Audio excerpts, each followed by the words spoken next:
fuck's sake. Hello, everybody, and welcome to Tales on Tap, a place where good friends come to slay cows that are more monstrous than they seem, lay down in the dirt and play with the flowers for a while, and find themselves stuck in really spiky, horrible moors.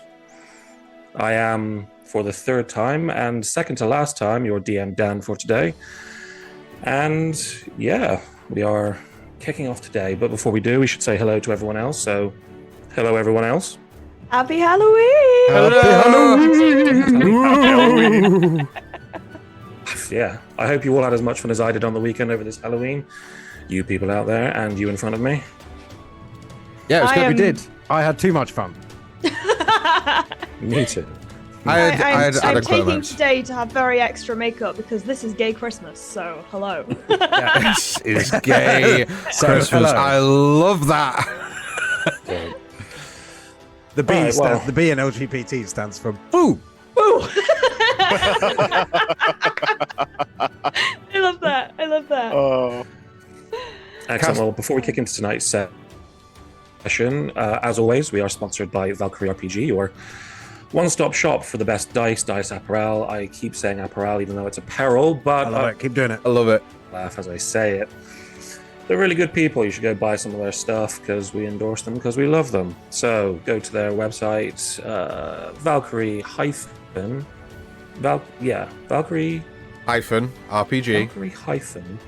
RPG.co.uk. There you go. There we go. I did remember that bit. And use code TAILS10 at checkout to get 10% off any purchase. Except for Amazon. Except for subscription packs. But hey, you're getting a massive discount anyway. Yep, there you go. That one there as well. See, this is why we're here. We help each other. It's a team effort. That's what family do. Yes, exactly that. I've got way too much to think about. Of course, we always ask for subscriptions, and if you can, please do. If you don't, you don't have to, but if you want a free one, move yourself over to Amazon, link your Twitch account to your Amazon Prime account, and steal some of Jeff Bezos' unused money. Yep. Screw that guy. Give it to us or whoever you want to, and have a subscription, and just make the world a little bit better in your own way. I'd like to retract my statement. Please don't kick us off your platform, Jeff. Yeah. Most of us have been made. Small print, guys. Small print. It doesn't matter. We're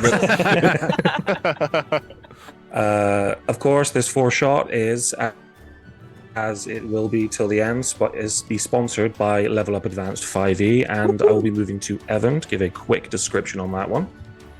Right, so Level Up Advanced 5e is a system compatible with the D&D 5e that we all know and love, but they build upon it even more, which is amazing. We have massively more detailed characters where they have done something amazing, which is to split off what is normally used as race into cultures and heritages to give us more flavor and more things that we can develop our characters with and love them even more. They also given us more subclasses and classes, which is amazing, and more spells. Who doesn't love more spells? And feats, and all of those are the goodies that we all know and love. So if you like what we're doing, and if you like what they've been bringing to the table, our virtual table, go check them out because they are absolutely amazing and we love them. We do love them. So thanks, dearly. guys. They're amazing. It's just a place of love here. Been having a huge amount of fun with the system as well. It is very good.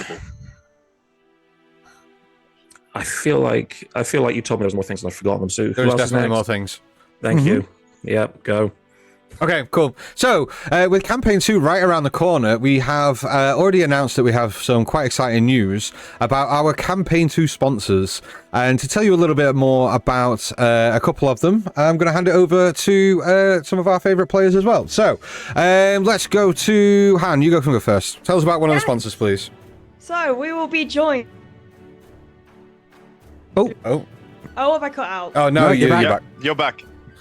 Sure? No. Yeah. Sort of. Kind of? Yeah, you're good. Yeah. Enough. Technical difficulties. Okay, I'm going to keep going just quickly until this cuts out again. So we will be joined by Awfully Queer Heroes as a sponsor for Campaign 2, who originally started as a podcast, who have now moved to purely focusing on creating TTRPG content. So they have a lot of Kickstarters ongoing right now. They make kind of neurodivergent and queer-friendly D&D content that can be used by anyone, for anyone. New spell books, new maps, all of these extremely fun things that I'm so excited that we get to partner with them on that. It's run by two amazing queer individuals who we've had the pleasure of getting to know and love them so who much. we love. Like Cal and Scald, you are incredible, and we're so glad that we've reached an agreement to continue forward. It was more us going out to Backroom them. shady deals. Yeah, it's just like, hey, Yeah. we love you. We love you. And We also want you to be there's part of the family. There's 69 days until the latest Kickstarter as well. Today, There is. which is fun. Best number. Yep, Yeah, and love we've that. also, speaking of Awfully Queer Heroes, we've done a little review of one of the upcoming Kickstarters. So if you want to head over to the YouTube channel, that's where that is, where we kind of touch base on a few of the bits incoming. So it's very exciting.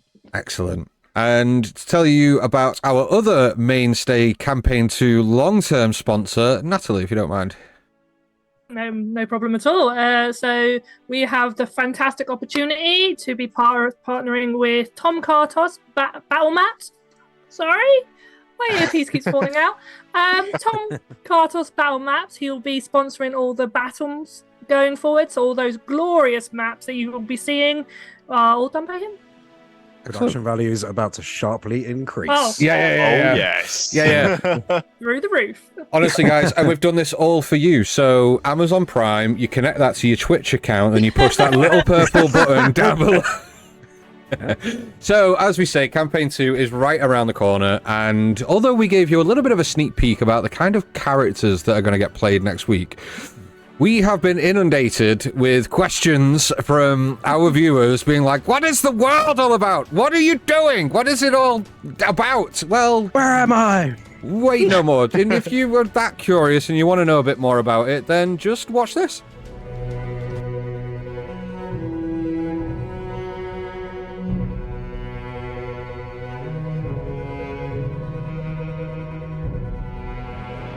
Erelon.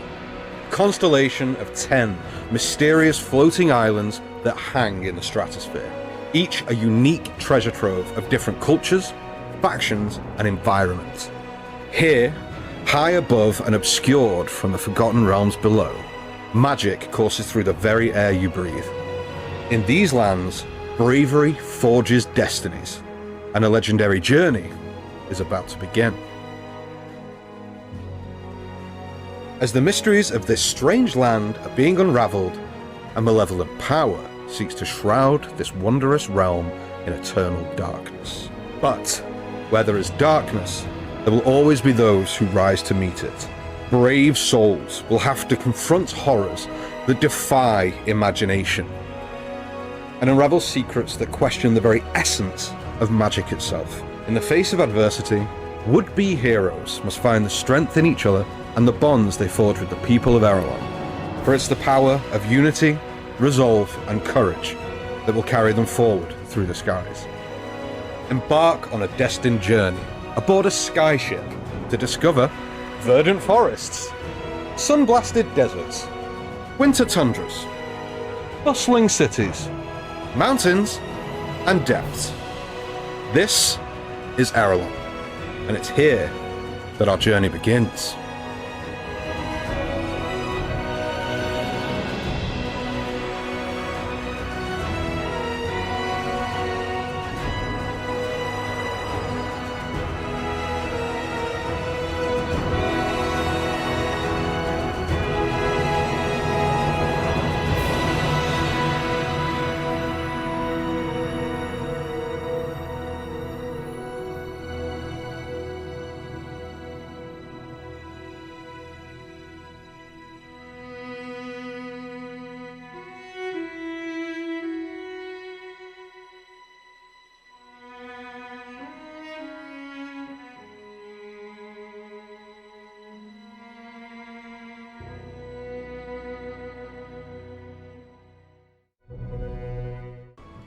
Well, there you have it. There you have so it. excited. How good is that? Holy shit. That is so cool. I So- love it. We will be destined to go on a journey, weirdly, into the realm of Erelon with these fine people here who are going to want to buckle their seatbelts, prepare new characters, tie the shoelaces as they dive into this wonderful realm that I've created from scratch. It is going to be one hell of a ride.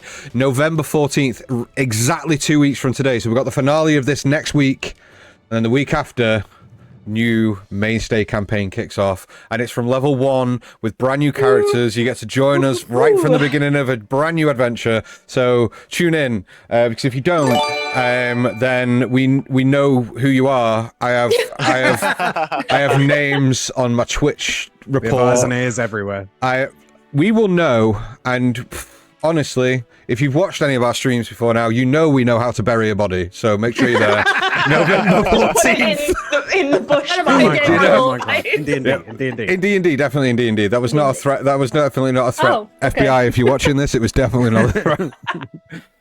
But yeah, that's It's all. out of their jurisdiction anyway, so we're Exactly. But if you have missed any of the episodes of Trails of Vashoadan, if you want to catch up on any of the campaigns that we've ran up till now, all of the VODs that we've had are up on our YouTube channel.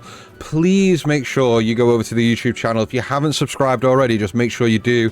Put that ding-dong notification bell on so that every time we load up our new VODs, you guys are going to be the first people to be notified, and you can show some love on there. We are not just a live stream group. We are trying to make sure that we expand, and we want all the support. So as much as we love you guys tuning in here, please just drop by to the YouTube channel as well.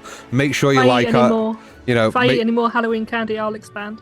nice. But if we, it just mean the world to us if you can look at, you know, dropping likes on the videos and supporting us in that way as well. Sharing also, it with your friends Yeah, helps a lot as well. yeah, exactly.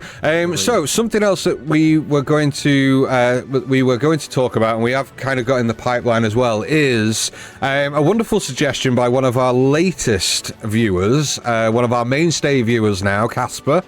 Made a suggestion in our Discord group about a Patreon page for supporting and showing your support for the group and the stream going forward. That is being discussed in the background. We have got a few ideas, a few plans on what we want to provide for you guys as viewers and you guys as a community to make it worthwhile for you guys, obviously, to be patrons. That probably won't launch for a good few weeks, if not a couple of months yet. We want to make sure it's the best possible thing for you guys.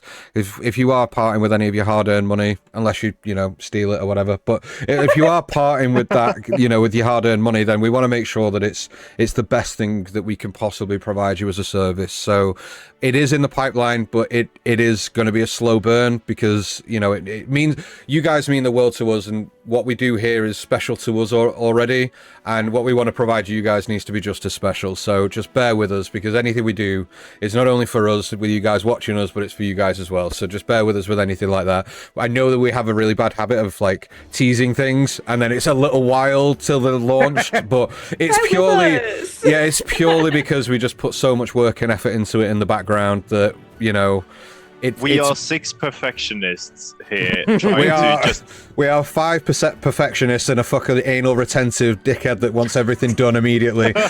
So just bear with us. We have our own problems, all right? But this show wouldn't be what it is without you guys. So thank you so much for tuning in. Dan, I've derailed this enough. You take over again, please. I know, but I don't want to. You're so professional. I mean, isn't it just so much smoother when the professionals He just take called over? himself anally retentive on stream. I don't think that's professionalism. Professional! Something. I mean, look, anally retentive professional is fine. We all have our own skills. We've said anal enough too many times in the first 15 minutes of the show. Let's kick in. Let's continue. before we get. So, I will just put a little caveat about to both players and people watching. My internet only decides to make me sad when I want to do a thing I love with the people I love. So if it goes a little bit jittery here and there, just please bear with me.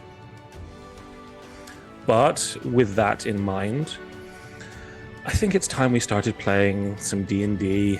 Let's do that. Getting through these last two ones so we get onto the mainstay. Oh, so I need dice. everyone, grab yourselves a drink. Find yourselves a dice. comfortable place to sit. Find yourself some dice and the things you need to play. It's going to come up.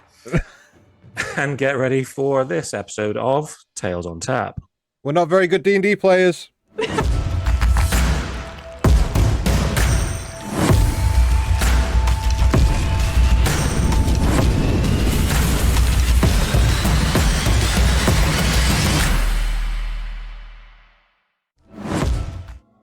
Cool. Well, before I get into the recap, last week we were missing a certain player who didn't get to describe their wizardly level ups. So, Han, if you want to round out that little bit of the session last time and tell us a little bit more about your wizard at level 4. Okay, yeah, so I will be taking another level in wizard. I'm not going to be multi-classing. Kind of. So I roll my d6 hit die. Please don't mess me over. 5! There you go. Hey, let's go. That's what we wanna see. Nice. Okay, so I'm on 31 hit points. Come on, damn it. I'm a beefy wizard. Nice. But yeah, so Am I the only one still in 20s? Sorry. As a level 4 wizard, I get an elective study, and I have chosen Presto Prestidigitation, which I know a certain sorcerer from the Fallen would definitely have appreciated. So if I'm not actively casting Prestidigitation or concentrating on a spell, the magic of it keeps me, my clothes, and my gear sparkling clean. Oh my god! Nice. I know. Also, can you say that? Can you say that esoteric study 5 times fast, please? No. But in addition to that, I gain additional things I can do with prestidigitation. I can basically create rope out of a tiny bit of string, like secure 30-foot rope. Nice. I can basically get I can gain dark vision by casting prestidigitation on a coin and holding it up to my eye. I can gain dark vision that way. So cool. That's So like good. level 6 transmutation wizard's ability. I That's know. insane. A pebble I touch can become a sensor that I can see through, so I can basically project my consciousness into a pebble. That's fucking crazy. And I Nice. can create an exact copy of another piece of parchment or paper, including any writings or drawings, basically for free. I can forge like nobody's business. So this would have been That's perfect nuts. for Clovis. Yeah, I know, right? God damn it. Why don't you have this? I also gain another cantrip, and I am going to be taking the message cantrip. Mhm. And then I am also going to be taking a feat rather than an ASI. So the feat I've chosen is similar to Magic Initiate Warlock, but it's called Mystical Talent. And as part of Level Up 5e, taking Mystical Talent and choosing Warlock, you have the option of what spellcasting ability you would like to use. So obviously I'm going to be using Intelligence as my Warlock spellcasting modifier. Nice. Where I essentially gain 2 Warlock cantrips and a first level spell slot, which I can basically use for free without using a spell slot once per long rest, or I can use any of my spell slots to cast it as well. So obviously, if you take anything in Warlock and you get a cantrip, obviously I've got Eldritch Blast. Cool. Yep. I've got a slightly different level up variation of Friends, where you gain an expertise die on charisma-based rolls. As opposed to just advantage, get the additional d4. And the spell I've chosen is Arcane Riposte, where basically if I'm hit with a melee attack, I can blast energy as a reaction back. So just giving me a bit of an extra line of defense, because I do be squishy. Love I have that. an AC of 11. Ah, Love okay. it. Spell. Love that. I didn't realize, but I had that too. We'll see if I remember it this session. Okay. I've been using it the entire time. Yeah, probably. Nice. But yeah, that's kind of summary of my level 4 stuff. Excellent. Well, now we've finally rounded out that little bit of the session, I think I will go to my very brief recap of what happened last time. So, the group was inches away from leaving the field before zombie cows rose from the dead and started, one by one, making their way towards them. Nala, with gusto, decided to smack one upside the head and did so virulently. The rest of the cows soon followed, and quickly as the group started to dispense and deal damage, they realized these bovine were a little bit bestial than they had imagined. Tentacles, vicious maws, and rows of teeth, insectoid-like legs started to sprout and mutate from their forms as they engaged in battle. Even so much as a very, very powerful vomit comet that Colin took head on with.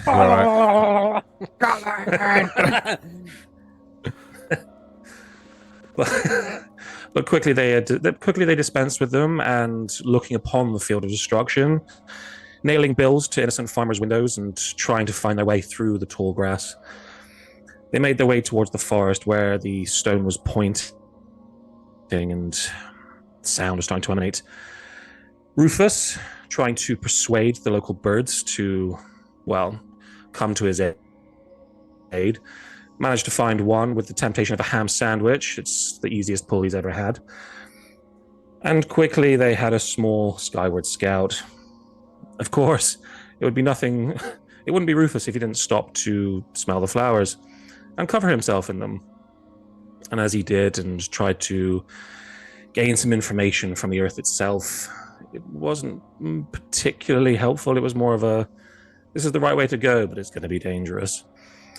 As Nala used her natural tracking skills and Hyacinth with the stone, they all made their way inside before guttural roars and the crashing against trees soon led them towards what was a desiccated, hollowed-out owlbear that seemed to be lumbering and wandering around aimlessly. Quickly realizing that it probably couldn't see particularly well, they spread out and started to try and make noise.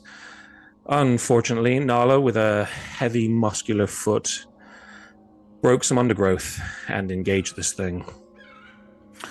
Battle was hard, but our party is nothing but, if not powerful. Colin, with a big strike to its back and neck, caused the owlbear to rip open, becoming nothing more than a maw and legs, as Crumb, doing his best with the crumb stick, stuck inside, did what they could. It was very much a team effort of Nala holding its jaws open, Crumb hitting it from the inside, and the wonderful tag team of small men, Colin and Rufus, launching themselves up it, split it down the middle. As it fell destroyed, the five looked at each other and tried to take stock of what was going on before a voice entered their minds. A saccharine, sweet, seductive tone that stemmed from the darkness that was slowly drifting through the trees. Did they really want to be heroes today? And that is why. Like I say, I'm Josh. I'm the DM for Dice. As you five stand sort of around what is the two halves of the giant owl bear, a lingering darkness, always in your periphery, but never quite in view. The voice no longer there, but you know what it said. Do you want to be heroes? You did well. My master wants to talk to you. What would you all like to do? Go to the Winchester, have a pint, and wait for it all to blow over. Yep. These ones on me, guys. So, hearing what this mysterious voice said, because they talked about us having to go back into town. First, they said that the boy is already too far gone, something like that. Then they talked about that we should probably get back to town. No. So I'll clarify a bit. So what they said was, we've been watching who you're looking for. They seem to be very far along in the process. But what is happening is also going to strike where you've come from. You will need to go back to town. Right. Is there any way that I could that I could make an insight check towards like what they're saying? Is this someone who's just fucking with us, or is this a? You can make it. You could. You could try and make an insight check with disadvantage because it's mostly it's a voice with no form of about it. It's literally just the tone you would be trying to check. So it depends how well you. Would I get to use my expertise die on that because I have an expertise die in truth seeking? Yeah, sure, go for it. Okay, let's do this. First roll in the of meantime, night. who has the? Do I still have the orb thing? That's the tracker for. Yeah. Yeah, Vincent? you still have the stone in. Okay. I would like to check that. Okay. Graham, what did you roll? Not well. Okay. I rolled an 8 total. I rolled a nat 2. Okay. And a 3 on my expertise die. I mean, unfortunately, this is very much a disembodied voice that decided to talk to you after a brutal battle. Even if you could, you would have to be really on the ball to figure out. You couldn't tell if they were lying or telling the truth at this point. Hyacinth, as you do look at the stone, it is still moving in a slight. So I haven't got the map up, but where you're all stood, it's in a slight sort of westerly right direction. If what the voice is saying is true, Victor might not be. Victor. Victor might not be too far away. Vincent. Sorry, I've got my Vincent, NPC there. Sake. Vincent might not be too far away. Maybe I'm with a V. Right. Do we get the impression that this disembodied voice does it still feel present, like as if it's waiting for an answer, or was it just saying something and now it's dissipated, or whatever presence we felt? I mean, the last thing it said was an open-ended question. So, do you want? It was very like it was an inquisitive. Do you want to be heroes today? But it's not like was we know trying. it's there waiting for us to. It's not like waiting for a yes or no. Well, you don't know. Okay, I'm just gonna. You don't know if it's there or not. But again, like you would assume it was a question. So if you did answer, something would probably come of it. I would say, or if you tried. I don't know about you guys, but I don't trust this shit. Yeah, I mean, hey, look, guy came out of the woodwork and then disappeared quite as quick. I still think that there's a bit of merit in what he said, though. Maybe we should probably head back to town. But we need to find Vincent. It is our quest. Oh, yeah, that guy. Yeah, I mean, if this is right and what they were saying was right, is to be trusted, which is a big if, he shouldn't be too far away. He's that direction. You still there, you piece of shit? Don't mock the omnipotent voice. Hello? Yeah, I have to agree with As you Nala say, here. like I think it's gone. as you say this, Crumb, there's a slight howl of breeze and a small tumbleweed rolls across in front of you before you sort of, in the back of all of your heads, you go, you are all full just of it, aren't you? I like this. I like your kind. I've met them before. I ask What, you again, dwarves? do you want to be heroes today? Still here. Sorry, what did you say, Crumb? What, dwarves? You met dwarves before? No, your kind. Adventurers, armored beings looking for coin, fame, fortune. Whatever you want, I can smell it on you. So can my master. Well, you listen here, you. are in this. Creepy. Listen here, creepy voice. We do want to be heroes today, just like every day. Because we are bloody heroes. So why don't you stop spooking around like a spooky guy and show us who you are and tell us who you are and what the hell is going on here? Yeah, well, Nala Yodel wants said. to He's sort do of like some- spinning, pointing around in different directions. Just while this is going on, Nala wants to hopefully use this as a distraction time, as she's going to try and go off in the direction that Hyacinth pointed that the stone is going, and she's going to try and see if she can find any tracks or evidence of Vincent. If he's not too far away, hopefully they're preoccupied while she can just go and grab him. So sorry. So that's Hyacinth and Nala. You're going to start walking in the direction of the stone, correct? I haven't started walking yet. No, she pointed No, you to haven't. the direction Okay. that the stone was pointing, so I'm going off in that direction. Okay.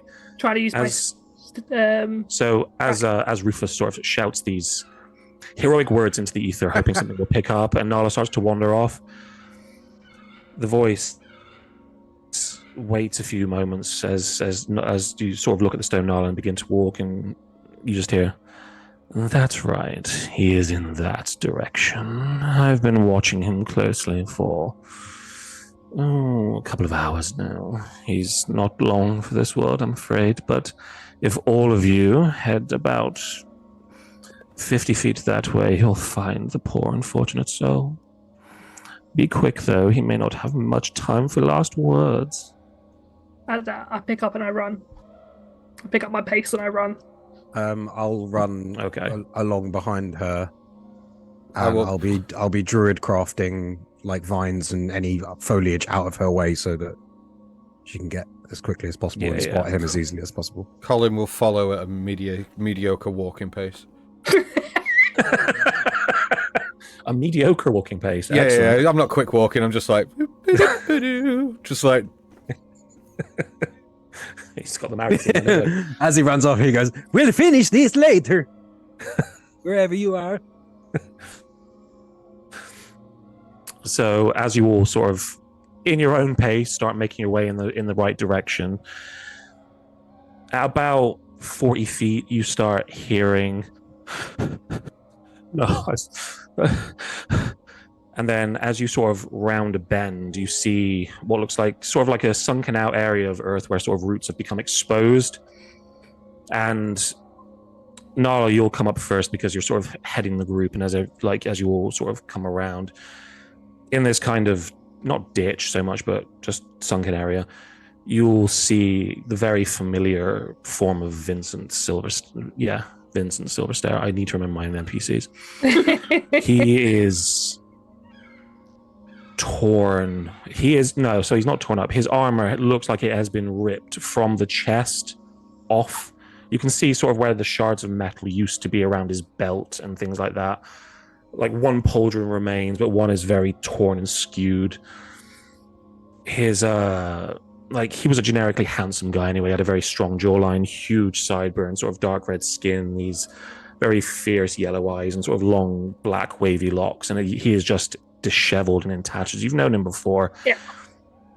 He is holding what looks like his broken sword, like it is snapped down the middle and it is in shards. And he's sort of holding it against his stomach. And it looks like he's trying to essentially do sort of seppuku, but he can't quite bring himself to do it. And he's just sort of pacing. You can see where he's been pacing for a while now. And he's just sort of, you can just hear him. He's like, and he is genuinely in like fits of terror. Vincent, we need to go. Do you need help? Like, do I need to carry you? And before as he you say answers, that, his head. Before he answers, she's just going in to just like do fireman's carry, just to chuck him over the shoulder.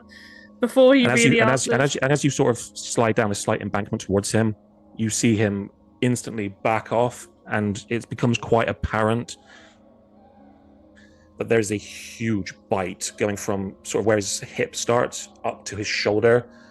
The owlbear had him in its beak, and you can see the outlines where the beak sort of is, and the teeth have sunk deep into him. Yeah. And around that wound, you can see very similar discoloration to what Jerry had back in town. Yeah. It's not quite the same color. It's a lot more red. It looks inflamed almost. There is just this horrible, like he is red himself, but it just looks swollen and nasty. And as he looks to you and still holds the sword in his stomach and pushes a little bit, he's like, no, stay back from me. Now, Vincent, calm down. We don't It's need... inside me. We're here to help. We're here to rescue you. We'll get the healer. I'm going to take you to Lasana, okay? Cast sleep on him. You gonna cast? I'm going to cast Sleep. Go sleep for it. on him, and it's going to be at second level. If he starts to Okay. fall, I'm going to try and make sure he falls backwards, not forwards onto the sword. Well, Yeah, that's a fair because like I mean, he's already injured as he fuck, was- right? So he is injured as fuck. Yes, like is he even bleeding the out? smallest sleep spell would knock him out. Roll it anyway, but oh yeah, I mean it's fine. 8, 5. How many is it?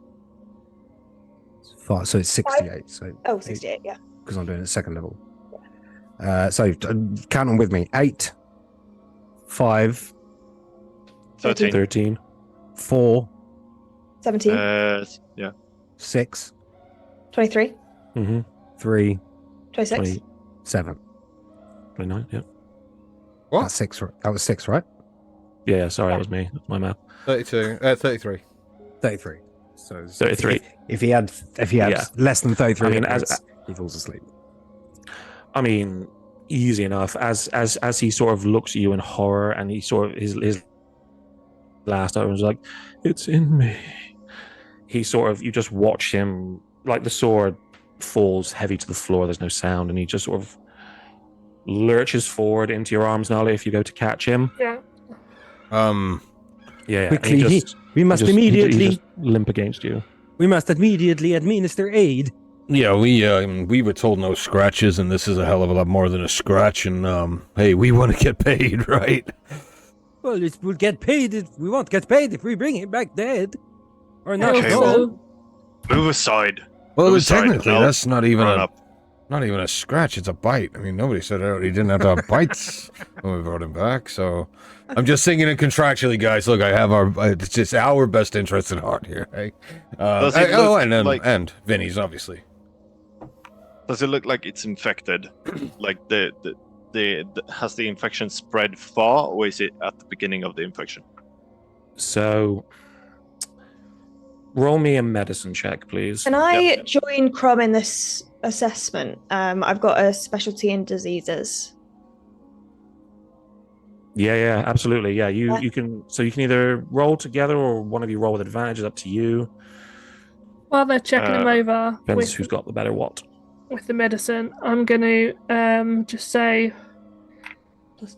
if this corrupts him the way it +3. corrupted the animals, we might need to have him locked up while we try and fix him, because if he goes crazy like the owlbear, I mean... 30-20. Dirty 20. Natural 20. Nice. I'm inclined to agree with you. Okay. So Hyacinth and Crumb, as Nala? Very English, huh? As Nala sort of offers him Nala. up, and you sort of get a good look at his chest. The teeth, where the teeth have been, it is deep. You can see internal organ, you can see bone, you can see where it is. In very much the same way where it just bit into the cows as hard as it possibly could, this thing clamped down on him and almost crushed his chest. Like it feels soft to the touch. There's a lot of inflammation, and with a natural 20, you sniffing around it and sort of looking at it and feeling it, there is a gooey consistency to it in a very similar way to how the cows looked when you looked over them. Whatever this thing is doing, it is either boring through flesh or turning it. You can't quite tell, because even with a natural 20, you've never experienced this before. This is a brand new sort of thing to you, but you can tell that this has gone so deep and so far you know it's infected him. You can't be sure how far in because of just where it is, but you know he is dying. So if I was to cure him, I would basically need to chance it and hope that it works. Essentially, I wouldn't know for sure that. Essentially, cure would yes. work. Like this isn't your, I say, bog standard disease. This isn't something a cleric of your sort of, not freshness, but you haven't been a cleric as long as many others. You haven't come across this before, Yeah. so you could try and see what happens. It is entirely up to you. Right. Okay. Well. Just kind of as I'm looking, are there any similarities to anything I've experienced before? And I think you know what I'm talking about. Yeah. So, I mean, taking one of the last of the 4 pencils in your holder, you sort of poke towards one of the fang marks. Yeah. lift it up, and in the worst way possible, his flesh does very much stretch and ooze in the same way that the viscous substance in the crack did. It is very not great. Yeah, and is there anything? Yeah, very similar. Yeah, and in terms of my other connection to Lasana, as in who is there, anything remotely similar there or not? Because I think that's her main focus. Any form of disease, she's wondering if it's like something that's spreading. So she's just wondering. So looking at the wound itself, yeah, it does look like it's making its way out from the bite mark. So there is definite signs of spidering and creeping, where flesh is starting to puff up and change as it moves. You can't, looking at the bite itself, it doesn't look like he's been bitten for long, but if he has been, this is now moving either faster than it was before, or it's at the same rate. Okay. But he does look like he is really sort of starting to suffer the effects as it spreads sideways across his chest. Okay. In that case, no, go for it. Go for it. I'd like to pick up the his sword, the broken sword. Yeah, go for it. You can pick it up. I mean, it looks like he's gone for a swing. Like, it looks like he's gone for a swing, and this thing just clawed back and tore straight through the blade. It is shattered almost down to the hilt. There is a very small amount of blade and like a very long, thin piece that looks like it would pierce, but it is essentially destroyed. Okay, no problem. I will place the broken sword in my bag. Mm-hmm. Hey, Hyacinth, could I possibly borrow some parchment if you've got some, and maybe a quill? Yeah, absolutely. And thanks. It's just take some notes. 300 sheets of parchment that I have in my inventory. I got the yellow pages. Thank you. And for the purposes of the group, I will be walking around with a quill and a piece of parchment, and I will be observing the general surroundings of the area. Okay. Make just general observance of the area while you're in this sort of indentation in the ground. Just make me a general perception check. General perception. If you have anything you can add to it, or like anything you feel like you general perception. It's an 18, mate. I can't add anything. 18, no, yeah, it's a straight roll 18. Yeah, that's fine. The surrounding forest is very quiet again. With the owlbear gone, it seems like what wildlife may have been here fled ages ago upon hearing its sort of path of destruction. There's sort of the wind rustling through the trees, nothing like that. With an 18, you do, however, notice a shadow that seems to move ever so slightly quicker than the others.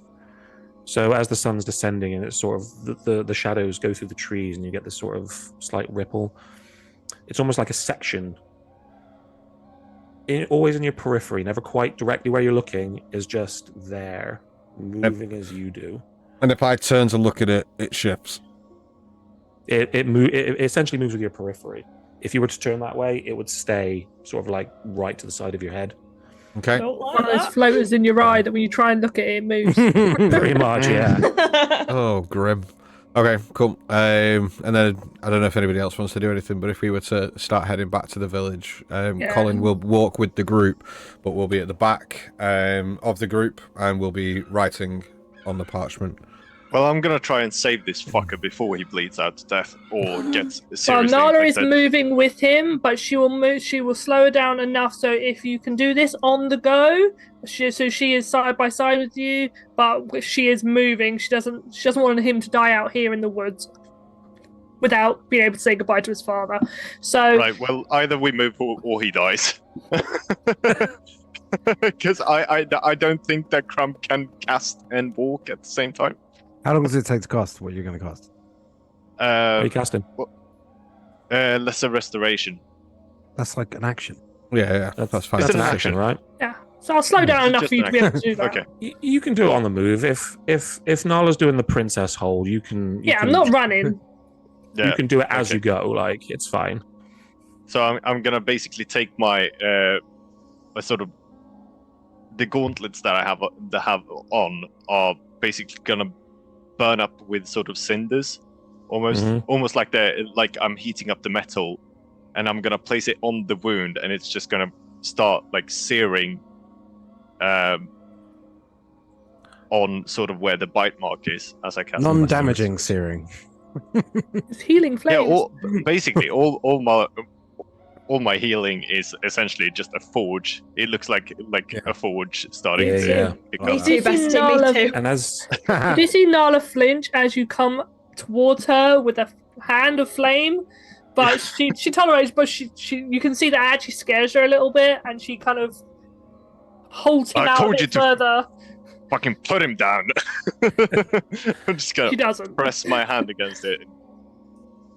okay, and as you're sort of, yep, go on. Yeah, Rufus just as everyone's sort of getting up to go, he's just going to put his bag of marshmallows away and dust the caster sugar off his beard. Pat himself down. Hobble to his feet. Yeah. Are we going? We're gone, love. You can Hey, wait for me! Hey, yeah, let's get out of this forest, get back to the main road, and then see if our cart's there. I don't want to carry him all the way back to town. We need to move at speed, right? Indeed. Yeah. All right. So I assume that we as you all start to move. Yeah, and as you all start to get yourself out of this indentation and go up, and it's a bit of not a climb, but you sort of have to not do the burning hand thing before you get up. So you will make your way up, sort of Crumb and Nala together. As you go to put your hand on the wound, you hear the as the sort of radiant energy pierces into the wound and starts to like sizzle and crack. All you hear is as from inside his chest, you hear this hideous screech, and on his sort of left pec, this massive bulbous bit of skin sort of swells up, and inside looks sort of like this weird reddish liquid, and two sort of smallish eyes just look up. And then Nala, I'm going to roll for this, just see what happens. No, it doesn't. Phone warning, As bloody you're holding hell. him. Did you say that? Oh yeah, no. Well, you know. Did you say the boil that came out of his chest has eyes? Yes. Yeah. Yeah. So essentially, as you push Mean as holy pimple. energy onto him, this kind of huge welt of skin, like filled up with some sort of liquid underneath, and you just sort of see something with like these darkish pits, sort of looking out from inside. And Happy Halloween, only fucking hell. with a 5. One of his arms just like spasms up to try and slap you across the face, but like flies wildly because it's not. And then the rest of his body just starts to like convulse stop, and shake. Stop! Don't do that. This is making Hold it worse. him still, and I'm just gonna press even more, and my eyes are gonna flare up like they used to do. I don't think this is Try healthy. push. I will, if he says hold him still, I will grab hold of him as well, and at the same time try and slip the piece of parchment into his pocket. I mean, so Colin, make me a strength check to try and hold those legs still. Hold them legs. Hold them That's legs. strength. I'll That's be trying to hold him still as well. 16 on the die plus 420. Okay, Nala, you roll as well.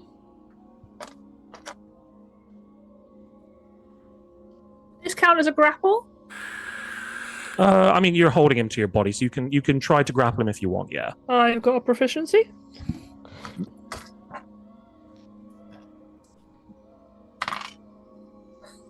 These are the perfect dice. So I got a nat 20 on the 20, a 4 on the 4, and it's plus 4. So that's a 28. Nice. Okay. Oh my god. So as you watch his chest sort of fill, and then it distends out of his back, Nala, you just instantly, like you were hugging something, just bang straight in. with the aid of Colin sort of holding his legs, you sort of grab him straight. Crumb, you have to move your hand to the back, but you keep pushing this sort of like holy energy into this wounded person. And as you're sort of holding him, and this body struggles and wriggles and spasms to try and get free, in the back of your mind, you hear, putting him to sleep might have been the kindest thing you could have done. That's not going to work, I'm afraid. And like you push and hold, and you hear this thing like,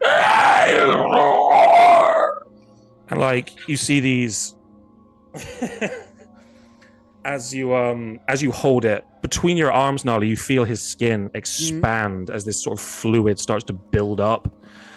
And it's like holding a water balloon after a while. It's starting to like spread and grow and like Whatever you're change. doing, stop it now. I agree with him. Am I able to slip the parchment in his pocket? With what you rolled and with Nala holding him so tight, yes, you are. Nice. Do any of us I know think I if know you what try that to do that is. sneakily or I mean, it's a Oh, very yeah, high. yeah. Yeah. Was it sneaky? Oh yeah, I don't want Or anyone you else just to doing see. it? No, I don't want anyone else to see me slip the parchment in his pocket. Oh, well then roll me a sleight of hand then. Oh, that's a 19 on the die. Oh my god. 21. Okay, yeah. Oh. Nice. Yeah, that's fine. I mean, his you. like he has sort of adventuring trousers, so there's plenty of pockets in them anyway.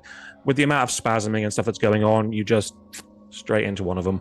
Okay, thank you. All right. If this doesn't work, But yeah, I'm just gonna. You're all try sort and of take my hand grappling away. this gradually swelling individual. Once the spell is not being cast on him anymore, does he go back to normal size? does it stop at least expanding? So, as the sort of radiant energy peters out, it's sort of like, and it sort of seems to settle a bit as it doesn't stop, and his form is now very distorted. You can see where sort of pits of his skin are now sort of hanging where this liquid is grown and pooled at a rapid rate to sort of I'm so try glad and I see. haven't It eaten. seems like it's trying to fight whatever you were doing to it, and it did. Right, But Crumb. essentially, you are holding him now, and yeah, he doesn't seem to be breathing or anything at the anymore. Okay, Like I'm the soft breaths that were coming from him anyway have gone. He is just I'm gonna limp and very distorted in your arms. cast a quick what is it called? Healing word on him. Or spare the dying. I'll do a spare the dying on him. Just in case he's You try. That boy and dead. It doesn't take effect. what the actual fuck is I- this? No more spells. Get to the fucking cart. Nala, and just out of curiosity, are you still holding on to him? 100%, yeah. Oh, okay. Like Because bear as you- hugging, like Yeah. just in 'Cause as- case. Nala is expecting that this thing is going to erupt from him, and so at least I'm grappling whatever it is. So this is what's going through her head. She's so accepted that he's dead by now. So so yeah, I'm just trying to contain whatever he is to try and get it back to town. She is still trying to move forward to the cart because I do think that Daddy Dearest will still want to say goodbye. So that is what's going through her head. I mean, as you are still holding on and trying to walk, the body goes a lot heavier in your hands because there is no force or tension anymore. It's weird. You can sort of feel like as like this sort of Oh liquid god. sloshes around inside. Yeah, no, I'm good at that. Yeah, no, I can do it. I can do sound effects. Yeah, you can. Fucking That's hell. fine. And as you're sort of carrying, you feel like a very small ripple inside grow larger and more violent as whatever's inside it starts to push and like try and shake its way out, and sort of the loose skin it's a bit like I feel like filling a water balloon up really quickly. It's just Right. vibrating. You can sort of see like air bubbles and things like that. Are we at the cart And yet? oh, not even close. You were So the car was by the farm. You are at least 300 feet, if not further away, because it was 150 feet from the field to the forest, and then you walked in a fair distance. Okay, Nala's You going are to still stop. very far away. You've only covered, maybe 50 feet. Nala's going to stop and say, okay, I'm sorry, but he's dead, and I think whatever's inside of him is about to explode or about to erupt out. You guys might want to back up or have at least a plan. And she's kind of looking wildly around for ideas at the group. As she is trying to like back away from the group while still holding him, right, a little bit. And you can see as Nala's holding him close, the body is now starting to shake and shiver, like limbs are starting to move, the legs are starting to convulse again, like it seems to be trying to reactivate. You're right. I think It's getting more violent. I think we're too late. As soon as Rufus says that, I pull out my maul and just hold it above my head, and I literally look around the group, ready for them to like give me the nod. Farewell, Vincent Steelverseer. Yep, it's enough for me. And I poof with the mate. You say, Nala, get away. Yeah. So I do say that, yeah. So you're striking the body. Once, as soon as Nala, I'm literally, and I look at Nala and I like, one, Alright. two, And I kind of throw him right in front of me onto the ground, just as he goes to stab him.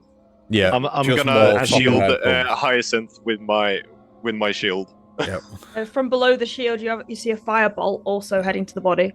Okay. And then as I bring them all down, I don't shout it, but quite a whisper. I go, Gregory. I call it a prick. Give me a wisdom saving throw. I'm joking. Okay, so we'll count this as a surprise round because it's technically not a thingy. Yeah. So everyone roll to do what you want to do, and we'll go from there. So Colin, it was an attack. Hyacinth, it was a firebolt. Mm-hmm. Anyone else want to chuck anything at this thing while we're at it?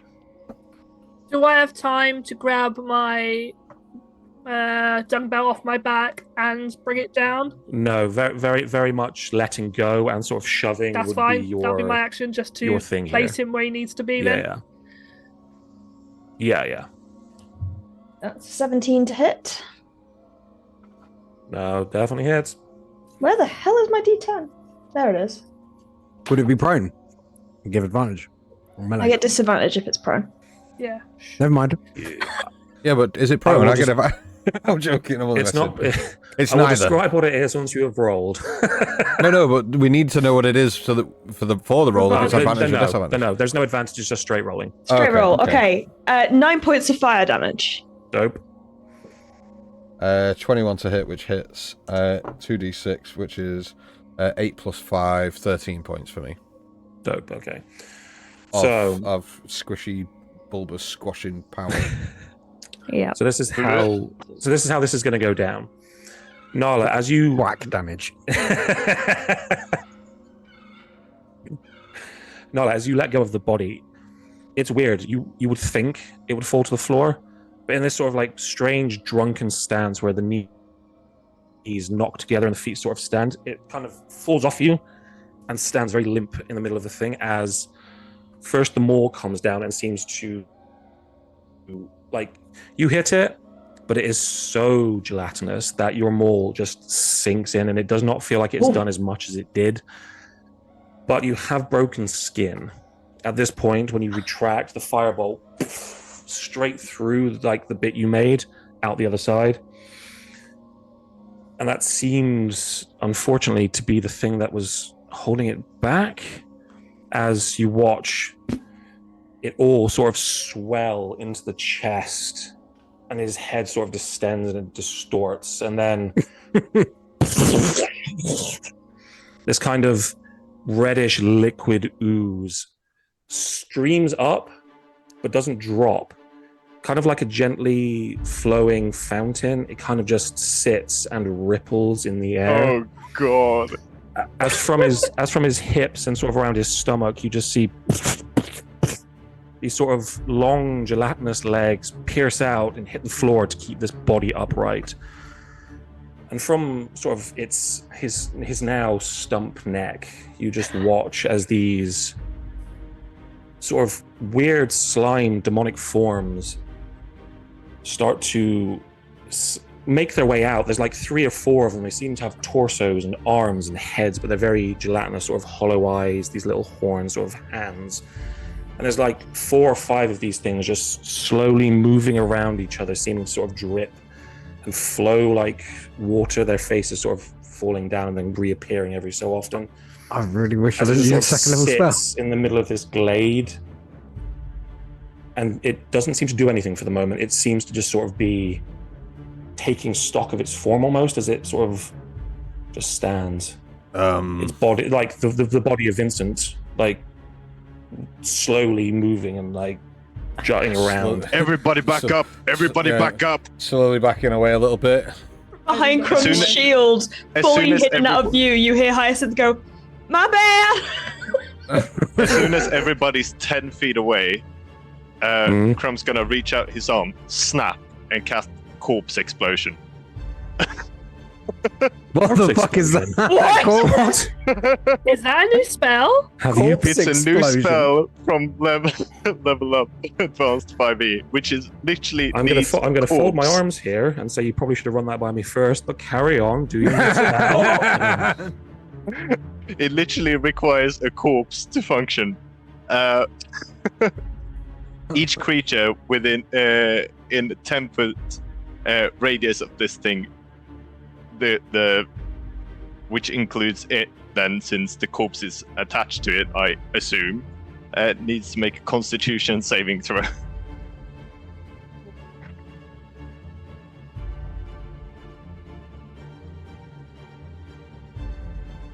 Hello?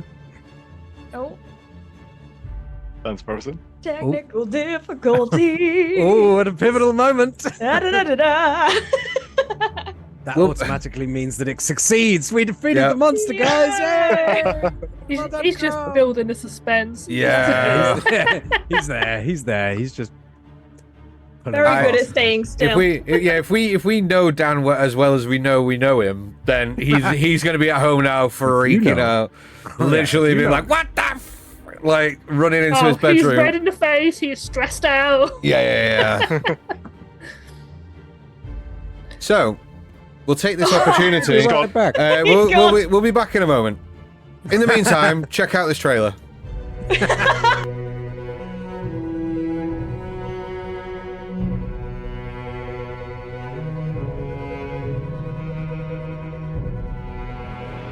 Erelon, constellation of 10 mysterious floating islands that hang in the stratosphere, each a unique treasure trove of different cultures, factions, and environments. Here, high above and obscured from the forgotten realms below, magic courses through the very air you breathe. In these lands, bravery forges destinies, and a legendary journey is about to begin. As the mysteries of this strange land are being unraveled, a malevolent power seeks to shroud this wondrous realm in eternal darkness. But where there is darkness, there will always be those who rise to meet it.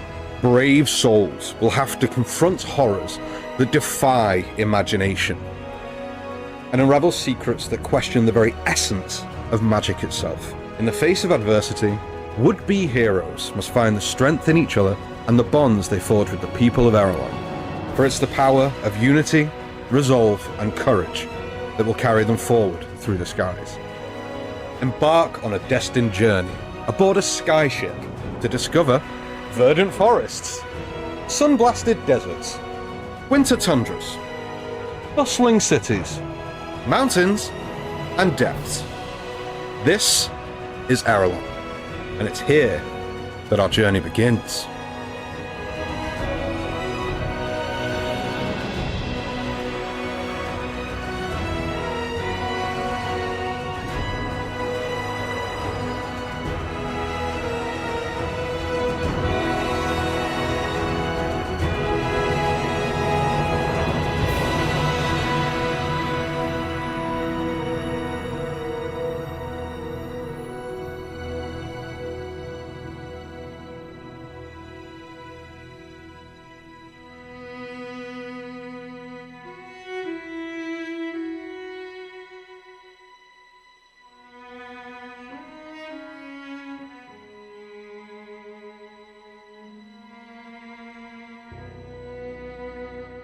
stressful thing that's ever happened to me in my entire life.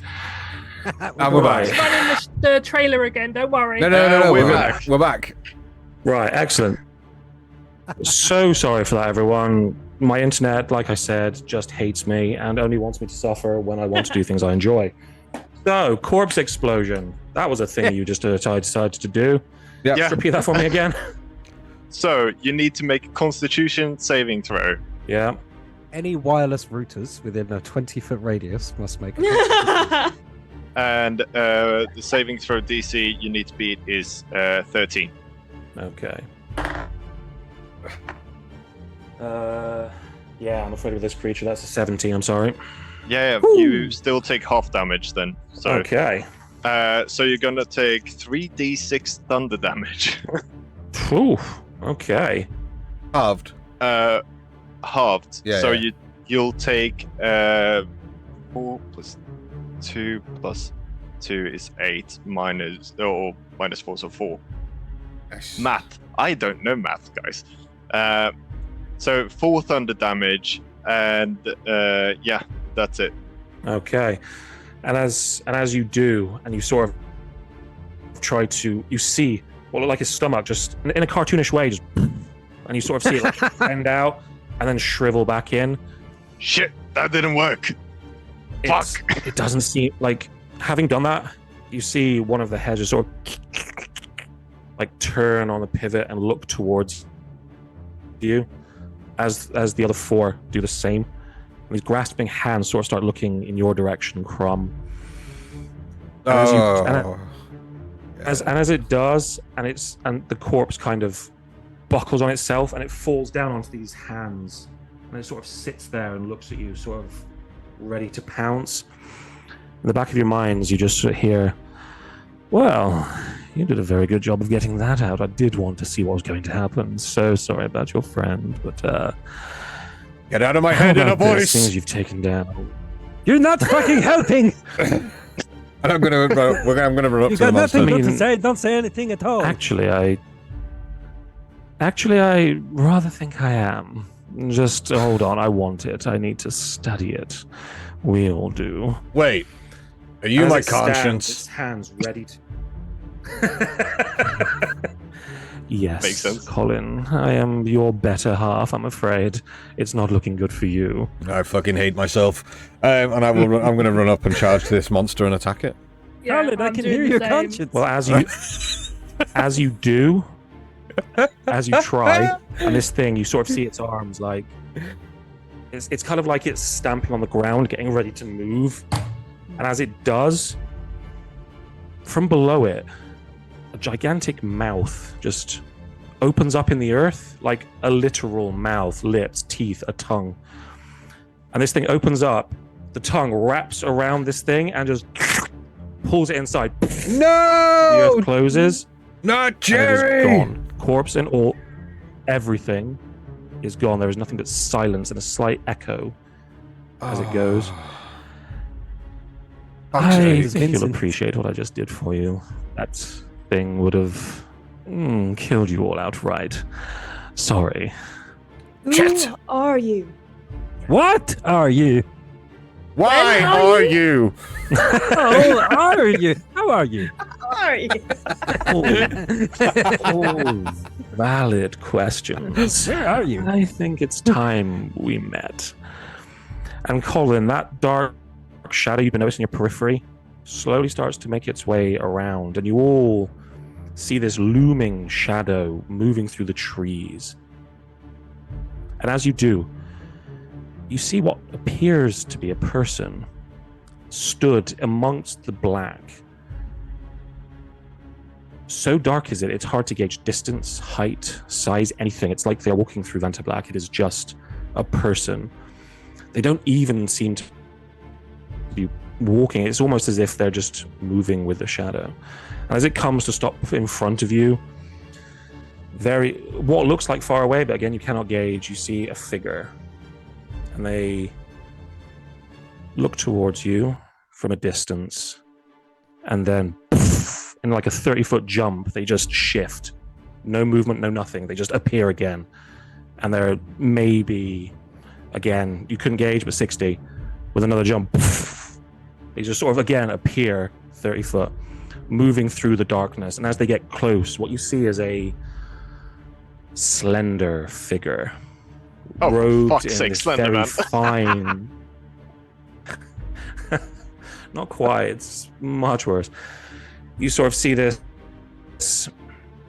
long, beautiful silken gown, sort of adorned with golds and jewels, and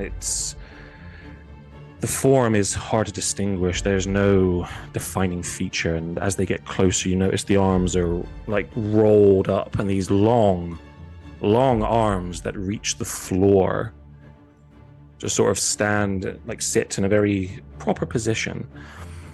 And then with the final, this thing appears in front of you, 7 to 8 foot tall. Its arms, as you look, you hear, as all these eyes that adorn its arms blink in slight disjointedness and look towards you, pitch black pupils, small black veins around the edges that they all, across its arms leading down to its hands, look your way. A head, a long smile reaching the tips of its cheeks, rouge adorning them, very beautiful makeup lips with these sharp serrated fangs below. Where its eyes should be, you see orbital bones and flat flesh, as there is nothing on its head. Long, beautiful black hair falls down to at least its midsection as this thing stands in front of you. The eyes on its arms looking your way, as its head doesn't seem to dip so much as its eyes just look towards you, and it's like, well, it's a pleasure to meet you all in person, actually. I often look from far away, and you are all interesting, aren't you? Well, Pretty fucking interesting yourself. yeah, and hey, look, we'd love to stay and chat, and you seem like a real straight shooter there, pal, but we gotta go. Right, guys? Yeah, Yes, yeah, we gotta right. go. Absolutely. Oh, I don't think you'll be doing that. I'm afraid we have Oh, business no, we will. to discuss. Oh, As you- it's business. I take out my haversack and lay it out on the ground. Colin.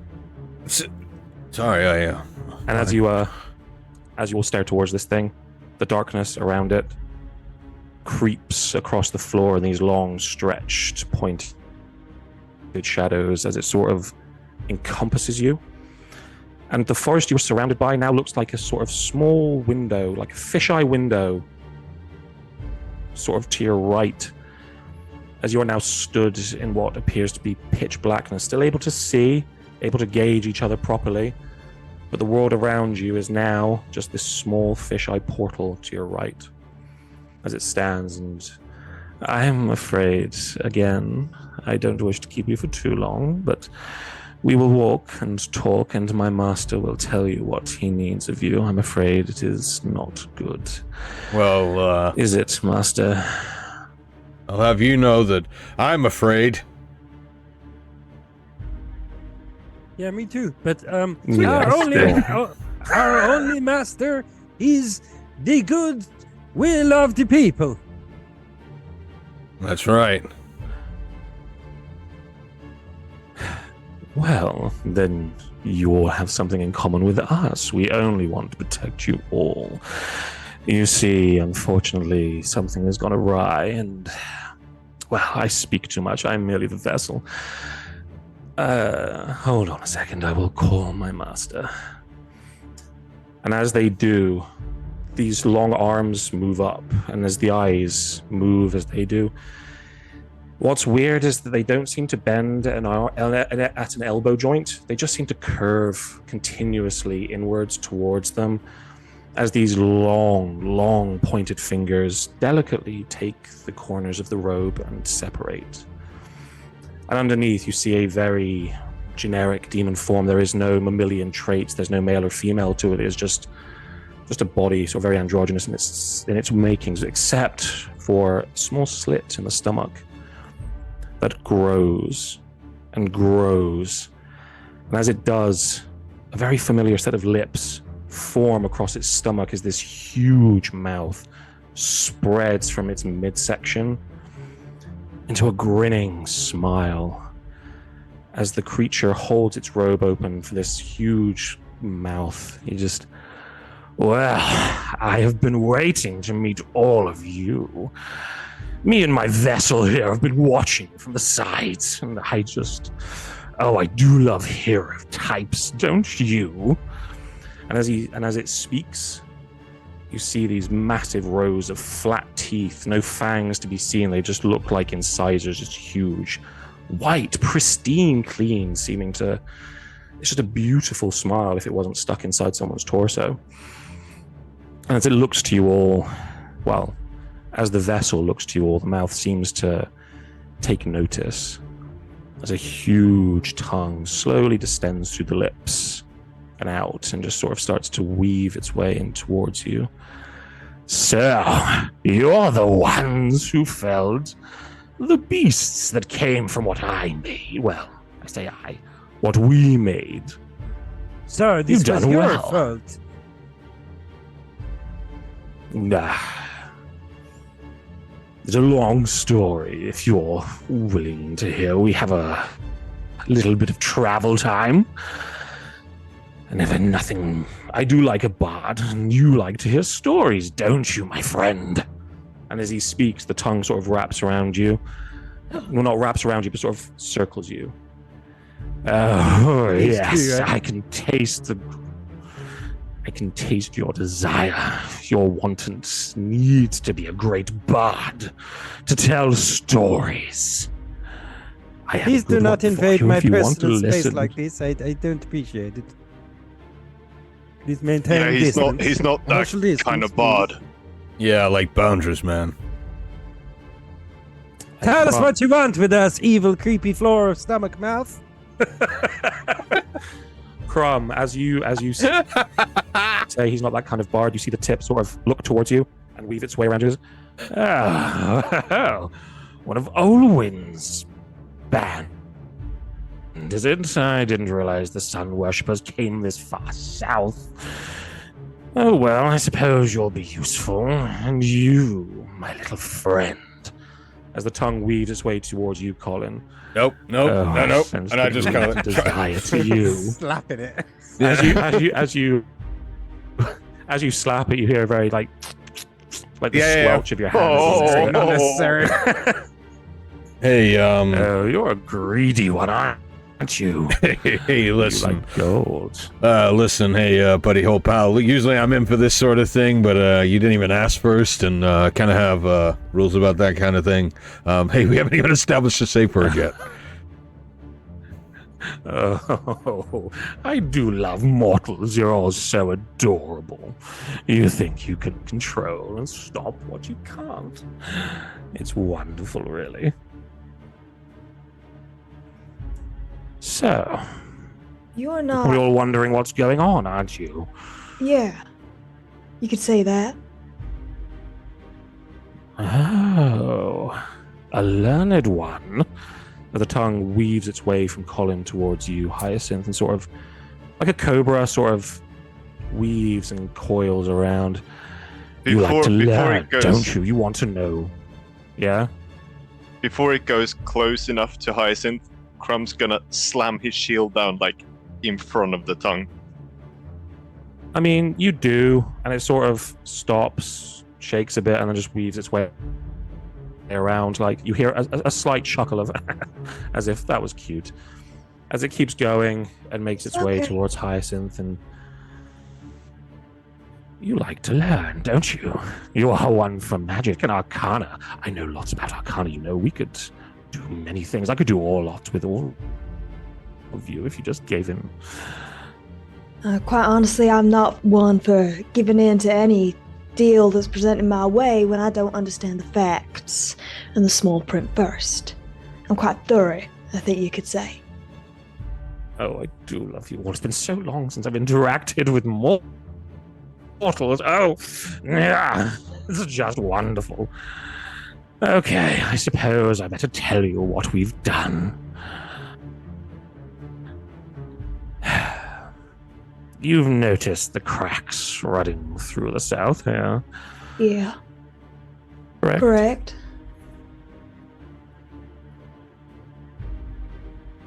Well. How do I put this? We are under threat from something that doesn't want us to belong.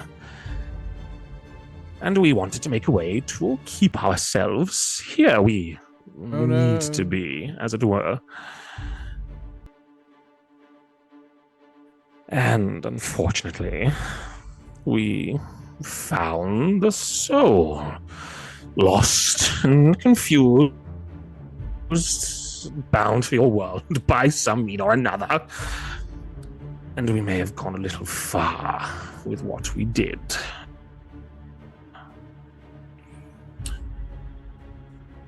You speaks in maybes and mayhaves. Just tell us what happened. Yeah, I mean, I get you want to be creepy and all, but can you get to the point? Oh, look You at want you. us to undo some kind of mistake that you've made. The unfortunate thing is, it's a mistake we've made, but it's going to affect you more, and we can't have that. Because we love you, and we need you around. We really do. So, we may have created something we like to call God's Kill.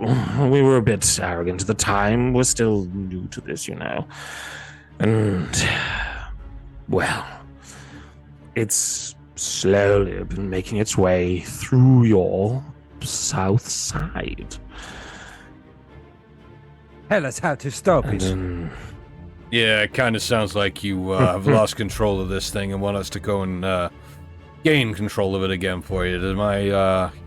Am I hitting the nail on the place? you aren't too far wrong, unfortunately, because of what we did and the abilities we tried to give.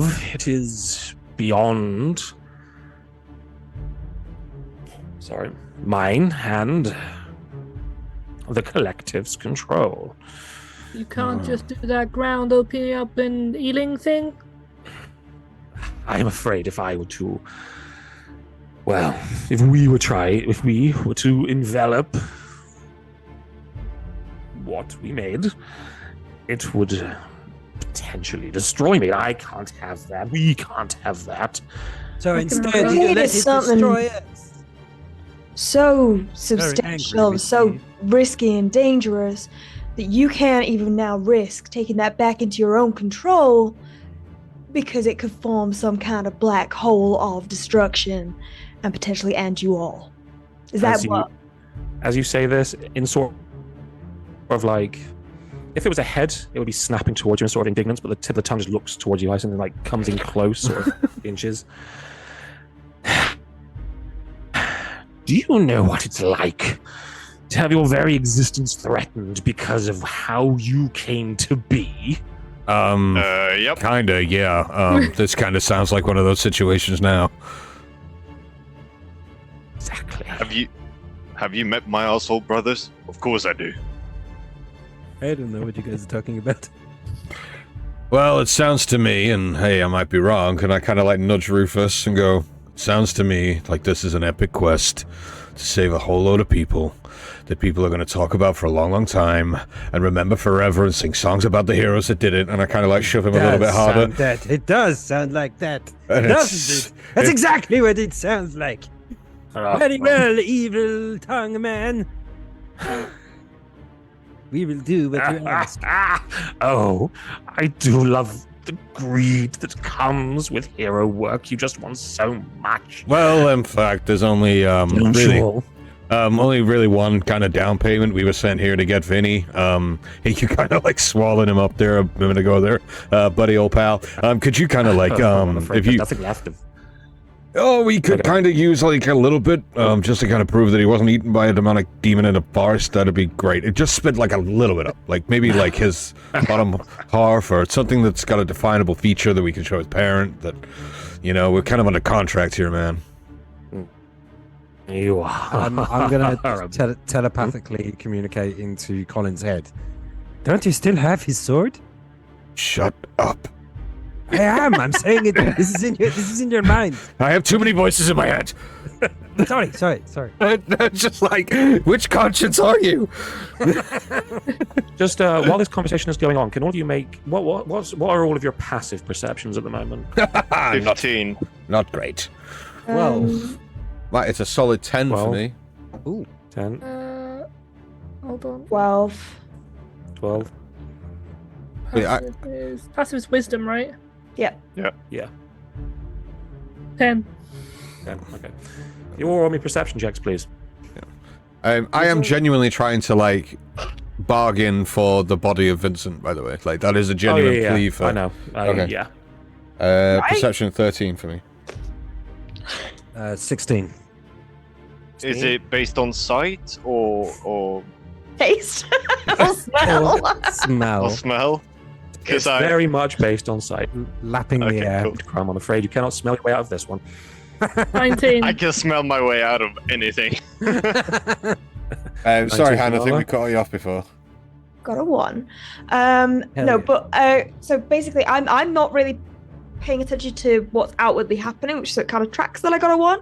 I'm going to be telepathically communicating to it. Try and telepathically communicate to it. Yes. 19 for me. Okay.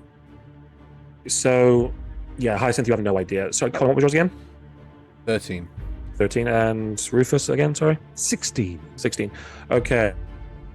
Okay, so I'm gonna say, so Nala and Crumb, you notice this straight away. Rufus, you begin to notice it, and Colin, you come to notice it last. As you've been talking, the fisheye window to the outside world has slowly started to shift and move, as if you have been walking. So you see tree lines and sort of, you basically see the movement of things around you as you have been having this conversation. You can roughly guess that you are traveling. You assume the right way, but you don't know. So just to clarify, the portal, like the window that you're talking about, is remaining in place compared to where we are, but the world outside of it is moving. Yes. Like a car window. Well, So yeah. So you are all stock still. We're in a and little submarine. This fisheye window is just it's like a rolling scene thing from like old films. You just see the outside world going. Hyacinth. Yeah. So are you just using message, or I'm is going this to be something you using can message, do? yeah.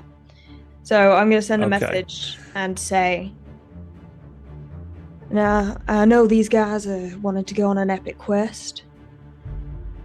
I don't care about being a hero. Never have. But what I want to know, how long have you resided down there?" And as you cast this message into its mind,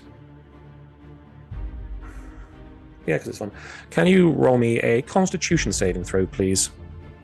Yeah. Uh-oh. Hang on. I have a thing for that because I'm a human. He's a human.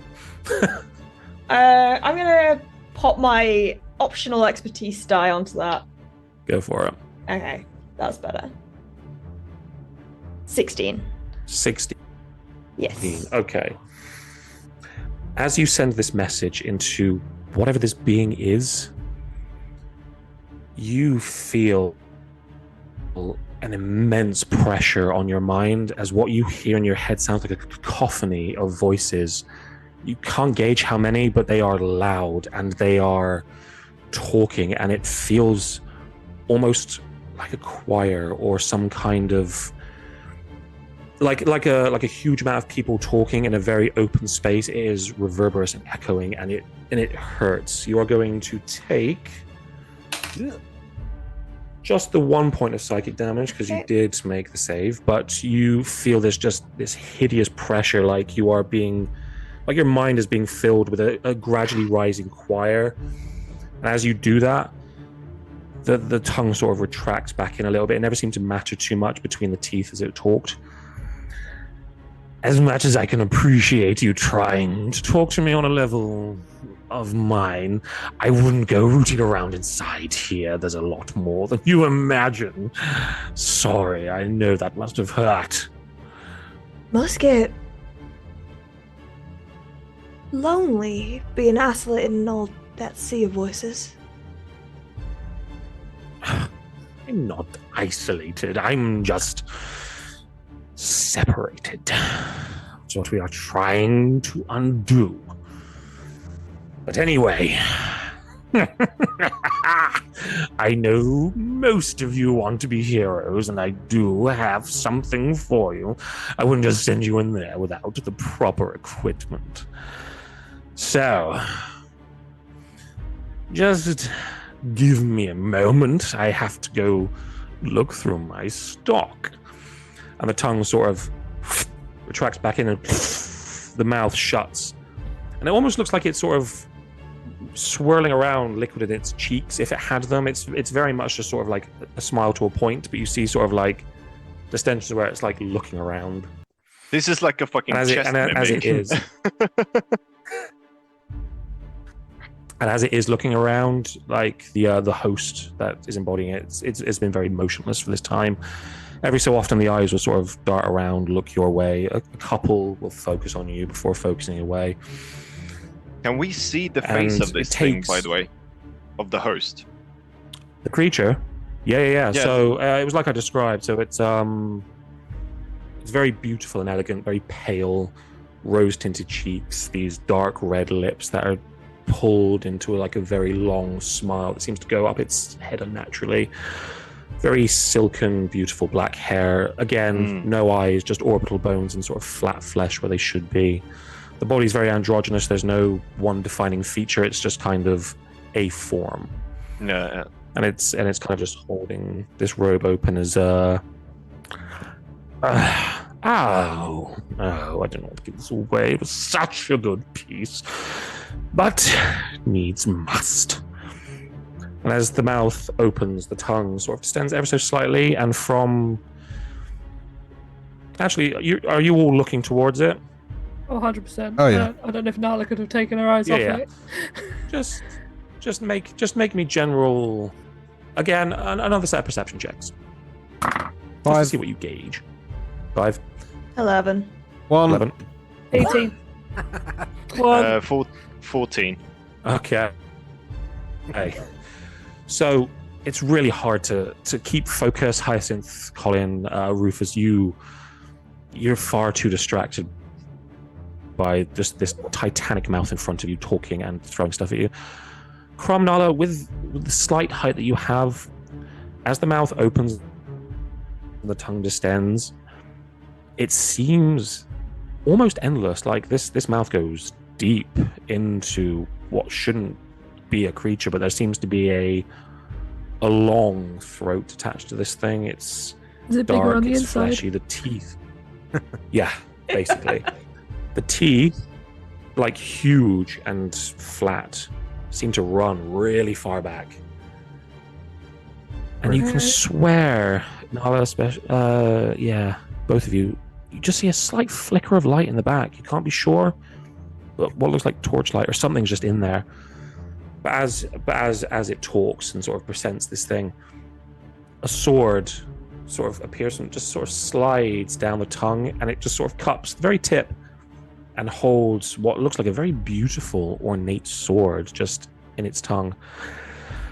I don't know if any of you will be powerful enough to use this, but I think you know someone who might be able to.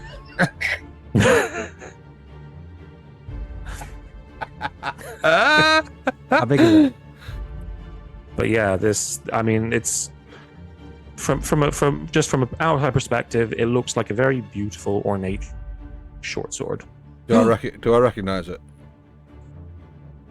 You can. So if you have expertise with have you got anything like an expertise with weapons and forging and stuff like that? Yes, I have a blacksmith. When it comes to like history check. Yeah. So you can make me a history check with whatever expertise you want. If anyone else wants to try, use whatever expertise you want to. I have expertise in legends. That's a sword. Ooh. Yeah. That's a you can do natural legend 20 for a 19. Dope.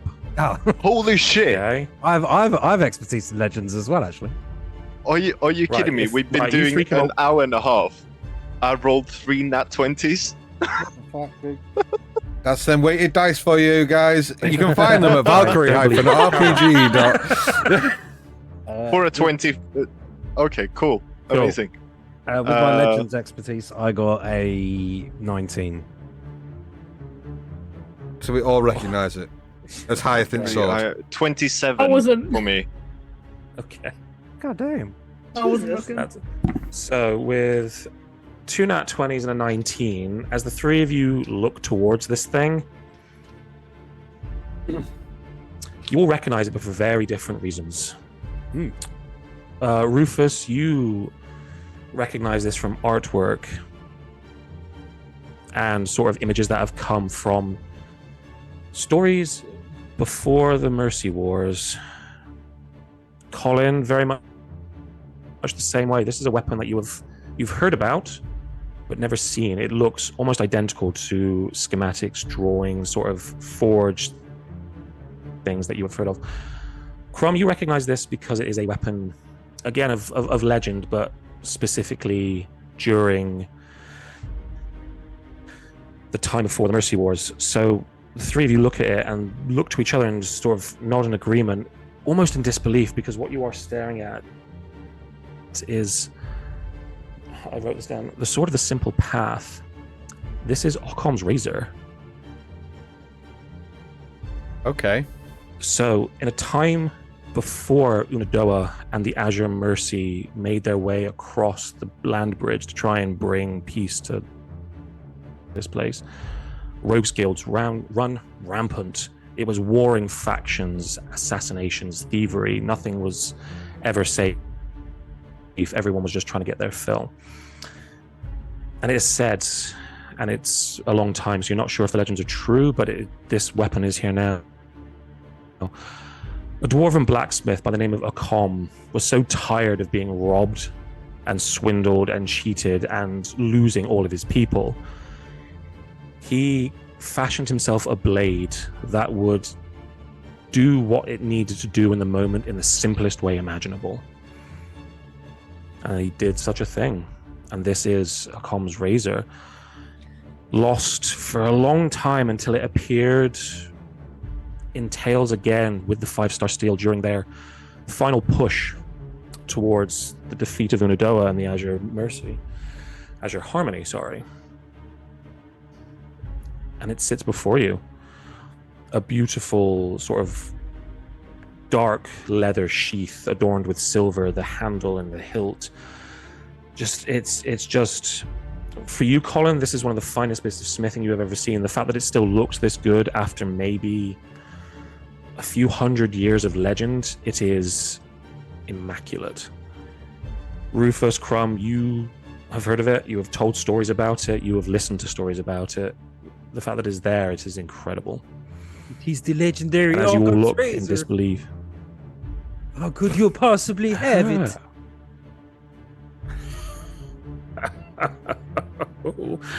See, this is why I like storytellers. You know all the interesting bits. You recognize the blade from Tale and Toll and Fortune, don't you? Of course, Yes, who could not? This is Occam's razor. Yes. This is the sword of simple paths. This is the easiest way to do something.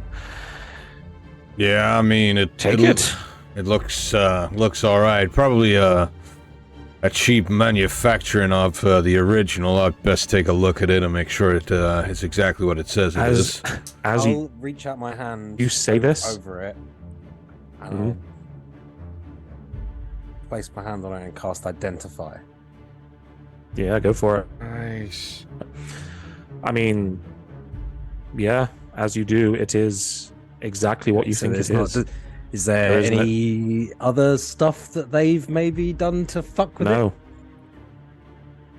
No. So, I mean, you could try and investigate with an Arcana check on top of that. Like, what is it? The Identify just makes you sure that you are staring at what you think you're staring at. If you want to check for anything else, go for it. Well, yeah, and also tells me like the magical properties of stuff as well, right? Yeah, so if it's cursed, you would basically know. Oh, okay. Oh, well, then never mind then. So, no. This is an immaculate blade. There's nothing wrong with it. There are no faults. There are no curses, hexes, anything along the lines of tampering with it. It is the sword as it should be. And as Colin says, it's supposed to be like, it could be a cheat forge or a better check. You see the lips purse slightly, and it's like, I will have you know that I do not curse the items I collect. My collection is sacred and I like my things. This is exactly as it should be. Oh, It is pristine. you got I more? couldn't- I kept it. I couldn't detect anything wrong with it, but you're welcome to check. I'll take the sword out of the tongue. It's like a shit fucking Disney knockoff, innit? The sword of the tongue. Wow. Oh yeah. My wow. entire foreshot in a nutshell. Do you know what? Rocks fall, you all die. Oh my god, it's Stig! Hi, Stig! So yeah, I'll take the sword and I'll say, this is a mighty gift that you bestow on us, but that isn't what we asked for. But we'll take it none the same, and I kind of like hold it back for somebody to grab. I'll take it. Fine, whoever grabs it, grabs it. Yeah, whoever. And then I kind of step it. forward again towards, almost like unfazed, and just go, now I asked you a question. You can skirt around your nonsensical ways, and I really couldn't care less. But I asked you for the body of our friend. We have to take him back. He has a caring family that love and care him, and they deserve the right to bury him. Give him back, and we'll do exactly what you say. I will give him back in due time. Unfortunately, whatever has beset this thing is rooting around inside of me now. I am having trouble containing it. You, It's not gone. Hey, Yeah, the mouth on the ground. yeah, well, hey, if I'm picking up what this fucking thing is putting down, hold on a moment. Hey, buddy, you're saying this thing is inside of you. Well, where else would it be? How else am I supposed to figure out what my creation has done? So I am wholeheartedly expecting us to go expectantly into that fucking mouth hole there, and I do not expect we'll come back out. Wait, you're not. Or at least buy me You're dinner not taking first. us home. You want us to climb in your mouth? You crazy? I said no such thing. You're the ones who want to get inside me. I mean, I know you're all a bit like this out here, and it's been a while, but you know. Okay, what if we focus? Let's have a drink first. Let's connect. What the fuck See if do I you want want you in us my to mouth. do? Go Oh, find there's- this god killer thing, right? I mean, I'm not the smartest of people, but that's what you want, right? Well, where the hell No. can we find it?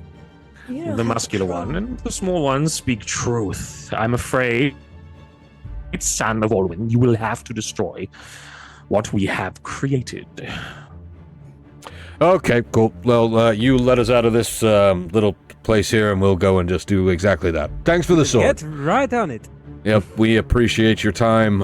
Hey, look, you just hold down the fort here. You don't worry about a thing. We'll go and take care of that thing right now for you. Back in the you're city. all- Unless you have any other. She's kind of hopefully looking for a nice Looking new in the hammer or mouth. something. Unless you have anything else that might help us win the fight, obviously, since how we're doing this for you. As you do, like a small smile comes at one side, like, what's the phrase you mortals have about not looking gift horses in the mouth? I wouldn't stare too deeply into that if I was you. I think it Unless goes you want to along be inside. along the lines of if the gift horse doesn't give more gifts and it gets kicked in the mouth. And have I got that? Colin, shh. There's a few. It depends what region you're from. There's a few Yeah, different- it's a whole dialect thing.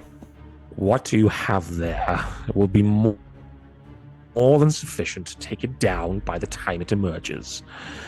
If there's a crack anywhere close to your city, I suggest you head that way, gather what strong individuals you can find, and be ready. Unfortunately, it's making its way back.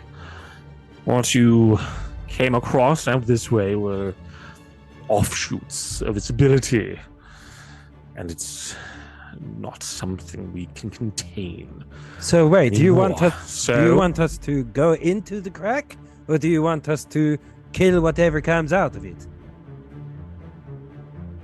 That's a fair As question. long as what you find is Had a big destroyed, crack.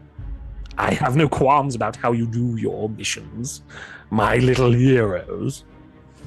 No, that doesn't sit nice with me. No. Where exactly is it that you're taking No. us? I did notice that this window is moving.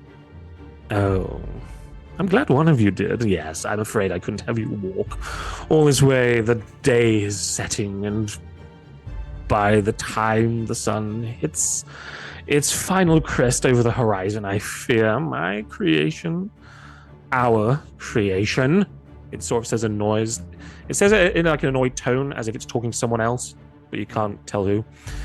Hyacinth, you may have a mild idea. Yeah. And as you sort of point this out, the fisheye porthole moves sort towards the back of you and like opens up, and sunlight starts to stream in, this harsh, bright orange sunlight. And you are maybe 100 feet from the gates that you left this morning. The day is drawing close. The sun is halfway past the horizon line now. As you sort of stare out into the orange, the tall being sort of starts to close the robe and go, find your strong warriors, and if you do this for us, you will be held in high regards and rewards will come your way. But it has to be done first. So... Before you go, Okay. one last thing. What the are robe you? kind of stops closing. I suggest you answer my question, because I'm sure I'll be able to find the simplest way of finding out myself. And I'll hold up the little. Oh, It genuinely, like, as you say this, the host reopens the robe and the mouth sort of comes back into focus, like, I do love it when you are brave. What I am, None it's great. in no small terms, is I am a part of all of you, just like the rest of us are. And if you want a stake in this world, I suggest you think carefully on that, because if we stop existing, you stop having protection. Well, We are all a part of this world. And like you said, we are all interconnected. and we do love steak. I'm not talking about your mortal sense of camaraderie. I'm talking about your place on this world, my friend. If you don't stop what's coming, we cannot protect you. Is this a deal? Was this agreed? Is this why the war's ended? You would protect us? We met with your 5 heroes of legend long ago. And they knew of us and knew what needed to be done. But it wasn't done well enough. And now we come under threat again. So, if you succeed in destroying what we have made, you may be the next 5 we need to help us have a place in this universe. We want to exist as much as you do. And if we don't, neither will you. Now, the sun is setting and you are wasting time. I've given you all I can. So, I bid you farewell, brave ones. And I hope to see you on the other side of the night. Bye. As he says this, the robe closes and the shadows recede at like a breakneck pace, and you are thrown sort of almost disorientatingly back into the daylight as the world sort of shunts around you. And again, sort of stood in the darkness, this figure just disappears in increments of definitely distance goes. before And seeing as I've gone on for a bit longer than I should, we are going to take a small break there because I think we all need Perfect. one. We will come back at either 8 o'clock or 5 past. What would you all like, 10 or 15?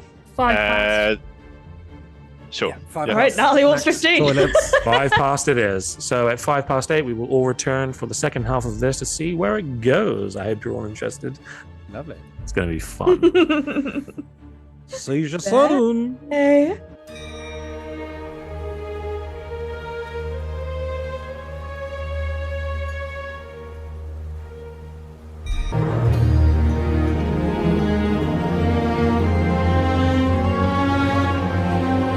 And welcome back, everyone. Hello. Oh. So we'll just kick straight in because there's no point messing around. You guys are stood maybe 50 feet from the gates you left from initially. There's no one around you. It's just the day is setting. It is a beautiful night. Like, it is a beautiful evening. Huh. What do you want to do? What the fuck was all that about? Yeah, I don't know, but I make it a purpose not to trust weird tongues, you know. I agree Are we with you. trusting anything that thing said, or Just are we- it came out of the peripheries. It seems to be like with us all the time. Let's maybe just Ishnay on the bitch, eh? Does it seem like anything? Does everything seem quiet and normal outside the gate? Yeah. So I mean, where you Guards stood on guard No, and stuff it's- like that. I mean, it's the same. It's the same dirt road you left on. Birds are No, in the no sky. screams or plumes of smoke coming from Nope. the city or anything. You Right. can walk from where you are. It's faint, but you can hear the sounds of normal market stuff. You can hear people, like a very faint bit of music. Like, it looks exactly as you left it. Very little has changed apart from the setting sun. Did you guys all just experience the same thing that I experienced, or was I having some kind of weird dream? No, No, we were I up mean- there. I've been on some weird trips before, but that was real. Yeah, that yeah. Kinda Speaking think of that he weird would be trips, great though. For my circus. Speaking of weird trips, they mentioned getting allies. Yeah. We Yeah. might have to go back to the. Yeah, but who are we getting?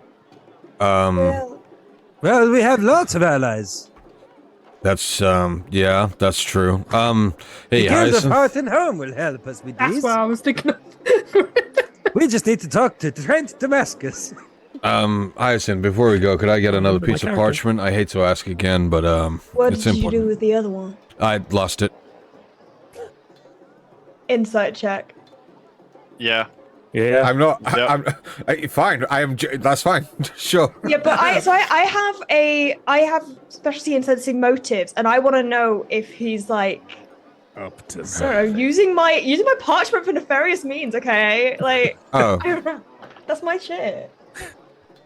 And I just know that he's a dodgy pocket. Dodgy. 19. okay. So, Colin, would you be trying to deceive or persuade? Either way, roll for what you think you would be trying to do in this point, and then It's hard. It's difficult for me to. I'm not trying to deceive anyone. I genuinely lost it. Like I'm not. I'm trying to basically persuade them that I lost I'm the essentially piece of trying to paper. sense your motive about what you really want the Yeah, paper so for. are you trying to keep some dodgy shit under wraps, basically? Yeah. Oh, there's nothing Always. nefarious. There's nothing nefarious towards the party or anything like that. Those are two different things. Can we There's insight nothing check nefarious, or Dan? there's nothing nefarious against the I party. have a plan that you like can break the fourth wall if you like. No. Right, Try and guys. I have a plan, but there's Yeah. there is nothing that I'm doing on the piece of paper that's like incriminating of anything that we've done. Or like I'm not trying to like do anything bad. I hold it out slightly out of Question reach. mark. Okay. Not trying to do anything bad. Alright, that's 2 sheets you owe me now. Don't think I'm not keeping track. Hey, look, hey, Hyacinth, I will give you as many pieces of parchment as I can find in the market if it's still here tomorrow. Parchment is very expensive. It is. I will get you at least one piece of parchment from the market tomorrow. You'll get me at least 2. I will see, definitely see what I can do about that. Guys, Yeah. I do think that the hearth and home place, where we stay, is the best port of call. But we do need to make a decision. Well, Do we tell Alistair Silverstare Mhm. about Vincent, or do we just? I mean, what do we do? I Well, think we do, but I maybe think we leave out the detail about him being swallowed up by a demon that's still rampaging and wants us to kill the demon that it control created and has no control left over. So the owlbear killed him, right? Yeah, ate him. There was nothing Agreed. left but a sword, and that's it. And we should also probably check in with Lizana, now that we know a little bit more about what afflicts the people affected by this stuff. We might want to warn them about quarantining anyone who might be showing signs. Yeah, Yeah. I think we need to head to Alistair. We need to head to Alamast. There's a lot of very similar names. And Lair, and then also Lysana, if we can. I think they're our main. And, Trent, if we can. Do we swing by Greg to get more weapons? No. Hey, listen. How if would you you say that? if you hey, if you want to end up like our friend Vincent did, then be my guest. If you need weapons, though, Crumb, you just give me the word, and I'll give you my finest. I also want to spend a little bit more time studying this weapon that they gave us, unless someone else thinks they would be better suited to using it. Yeah, no, I would need to rest a little bit as well. I'm quite beat to shit. Really? Um, You said it was Yoda called... us a little song if you want, it should help. Did you say it was called Occam's Razor? That's right. That's It had funny. many names in many languages, but it was constructed by Occam, or so the stories tell. It's just strange. I remember tales of a philosopher by that name, saying when two paths presented before you, it's often the simplest one that you should take. Yeah, that's pretty much the gist of it. Yeah, but that to me implies that killing them and slicing them down is the simplest path. Yeah, that's pretty much the gist of it. I don't think that should be. So, as you have this conversation on the walk, taking apart the carefully crafted things that I have made, where are you? Love you. I don't know what you mean. I don't know what you mean, Dan. Listen, you talk to someone with a philosophy degree. I'm gonna do No, this. No, it's fine. It's a different spelling of the name though. It's Okkons. Okay, so it's different, legally distinct. Yes, it's entirely individual thing I created myself. Please don't sue us. Yeah, please don't sue us, Oh, ancient, ancient Mesopotamia or wherever that guy was from. But yeah, so are you all? So where are you all heading straight right now? What are you doing? I think Hearth and Home. Out and home, we should get Yeah, Trent back to to the guild. send some more of our guild members to the crack to prepare for what might be coming. Yeah, should we split up? Maybe a couple of us go to the actual crack to make sure that, it's quite close to the market, and if ship goes down, then, and we're too far away, then the market's exposed. Well, who needs to rest? That should be the first one. I wouldn't mind. I don't really need to, but I need some time to study the weapon. I'll go and watch the crack if you guys want to go and do things. No, I'm not comfortable you going off on your own. I mean, you I with can- me. I can- I mean, I'm, Well, I the ones wasn't who saying just me. the ones who need to rest can go to the crack, but the ones who don't really need to rest should probably go and gather people. Well, I need about 10 minutes before I do anything. I got something quite important to do before we go and speak to, anyone about reporting in. Can you guys afford me 10 minutes? DM. Yes. Based on what we know about the layout of the city, who would be closest to us Yeah. at this point? Would it be Lizana? So Trent, they or- so well, generally Trent and Almast are all at the guild, right? yeah. All of them generally tend to reside within the guild itself. So the way it was laid out, so you spent most of your time in the main hall, where you had Trent doing his business, sort of, doing his stuff. Almast and Lair would go around, make sure of the magic and things like that. The two tunnel bridges that connected the other bits to the guild. So it was kind of in 3 sections just because of the way the Islands in the Land was laid out. One side is obviously Greg. Greg's the Forge. He's on one side, and then on the other side that you never, the side where you met Almast is also the side where Lisana would be. So it's sort of like you have the main guild. Oh, so Lizana's in the guild as well, yeah? Yeah. So the way it was laid Okay, out so we is can you have still the go main there. guild, you have like the main food hall where you stay, sleep, all that kind of jazz. Forge on one side, healing on the other. Okay. And they're all very much kept within this building. That's Okay, kind of so what we the can guild just is go for. there to see everyone. It's your one place to go for all the things you would ever need, One-stop which is shop. why it's sort of compact in the way it is. Okay. Walmart. Nice. Yeah, it's the Asda. Yes, the Asda Adventurers. All right, cool. I was thinking Toys R Us. No, Orlando one with. Let's all go to the guild hall. Okay. So are you all heading there, or are you splitting up? Who's doing what? I know. I think I'll go there. We're all going. Yeah, we're all heading to the central We're all going. for now. Yeah. Yeah, excellent. Yeah, and as you start making your way in, you can see that the market has started to sort of ramp up in its rambunctiousness. The sort of about midway through the day, the beer barges start to be floated out, and there are now sort of sections that have been sort of sealed off where there are just kegs and mixers and just people just generally sort of now enjoying the more adult side of the market. It's become much more of a party vibe now. There's a lot more happy people as you are walking through the city and sort of making your way towards the main guild hall. You see a lot of your guild members de-armored, casual clothing, just enjoying the feasts, the drinks, the whatever they can do. You don't quite hit the main basin, but you make your way around it and sort of pass some of the buildings, and it's just, yeah, the lanterns are on, the kites and the flags are now sort of illuminated. It is very much a happy party vibe.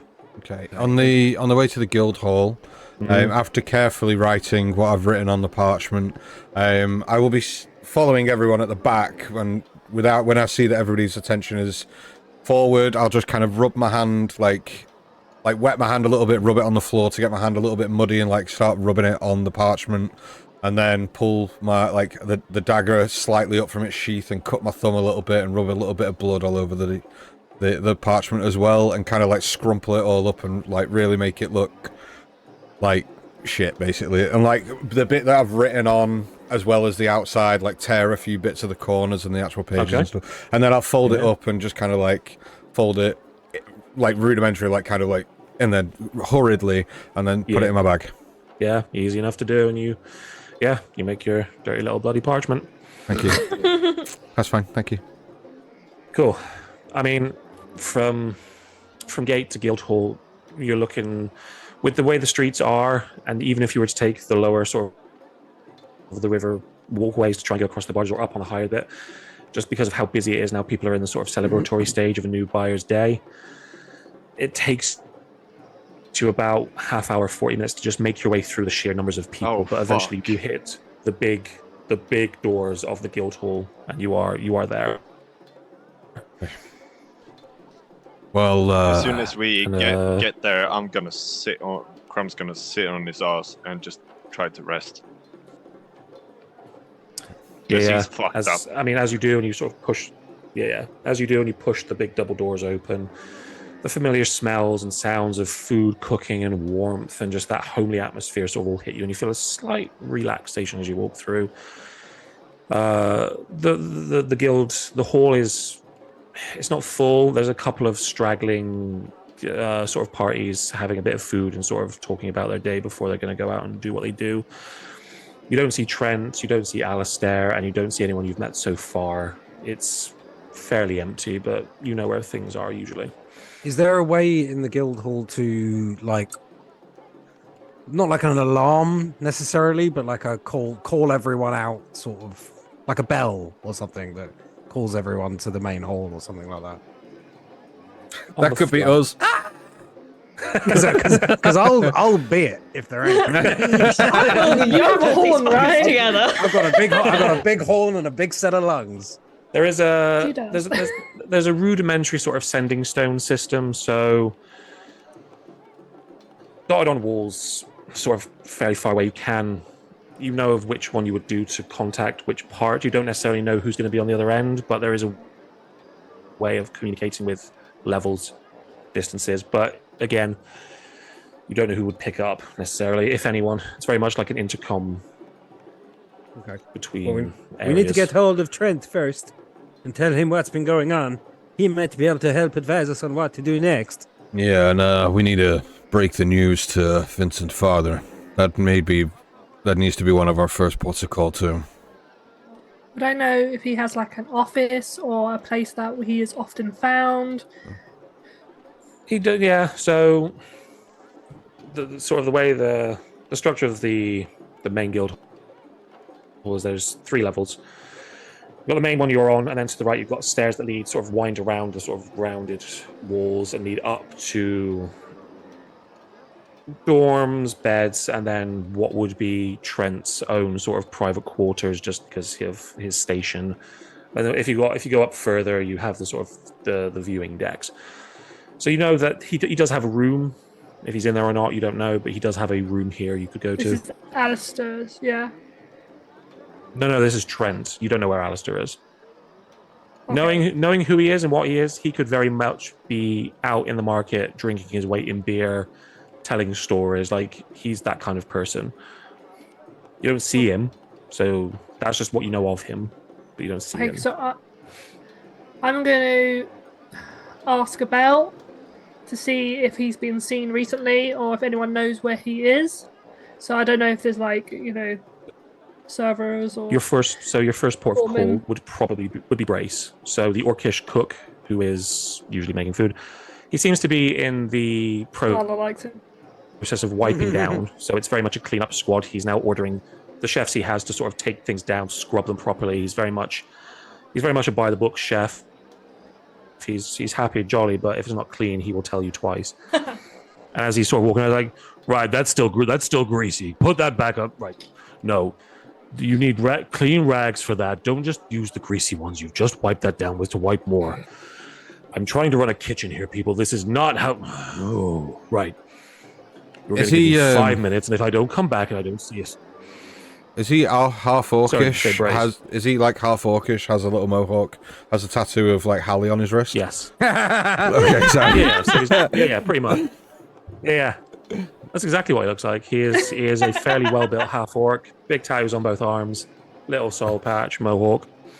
Feel like I know him quite well, to be honest. I mean, you've met orcs before. It's weird. So I think we're going to be making a beeline to try and find Trent or try and find Alistair. So, kind of walk up. Look, where's Trent? Where's Alistair? We need him immediately. Yeah. Oh, hey guys. Trent, last time I saw him, I think he's upstairs and he's taking a lie down. It's been a busy day. Alistair, he ate his weight in turkey and then fucked off that way. Okay. My guess, he'll be in one of the beer bar. He'll be on a beer barge somewhere trying to talk someone's ear off. Okay, well, do me a favor there, good buddy. Send a runner immediately. We have important news and it needs to be for his ears only. Send a runner immediately. Fucking runner. You, kid. Yeah, you. And he points to a young chef who's been working with him for a good while now.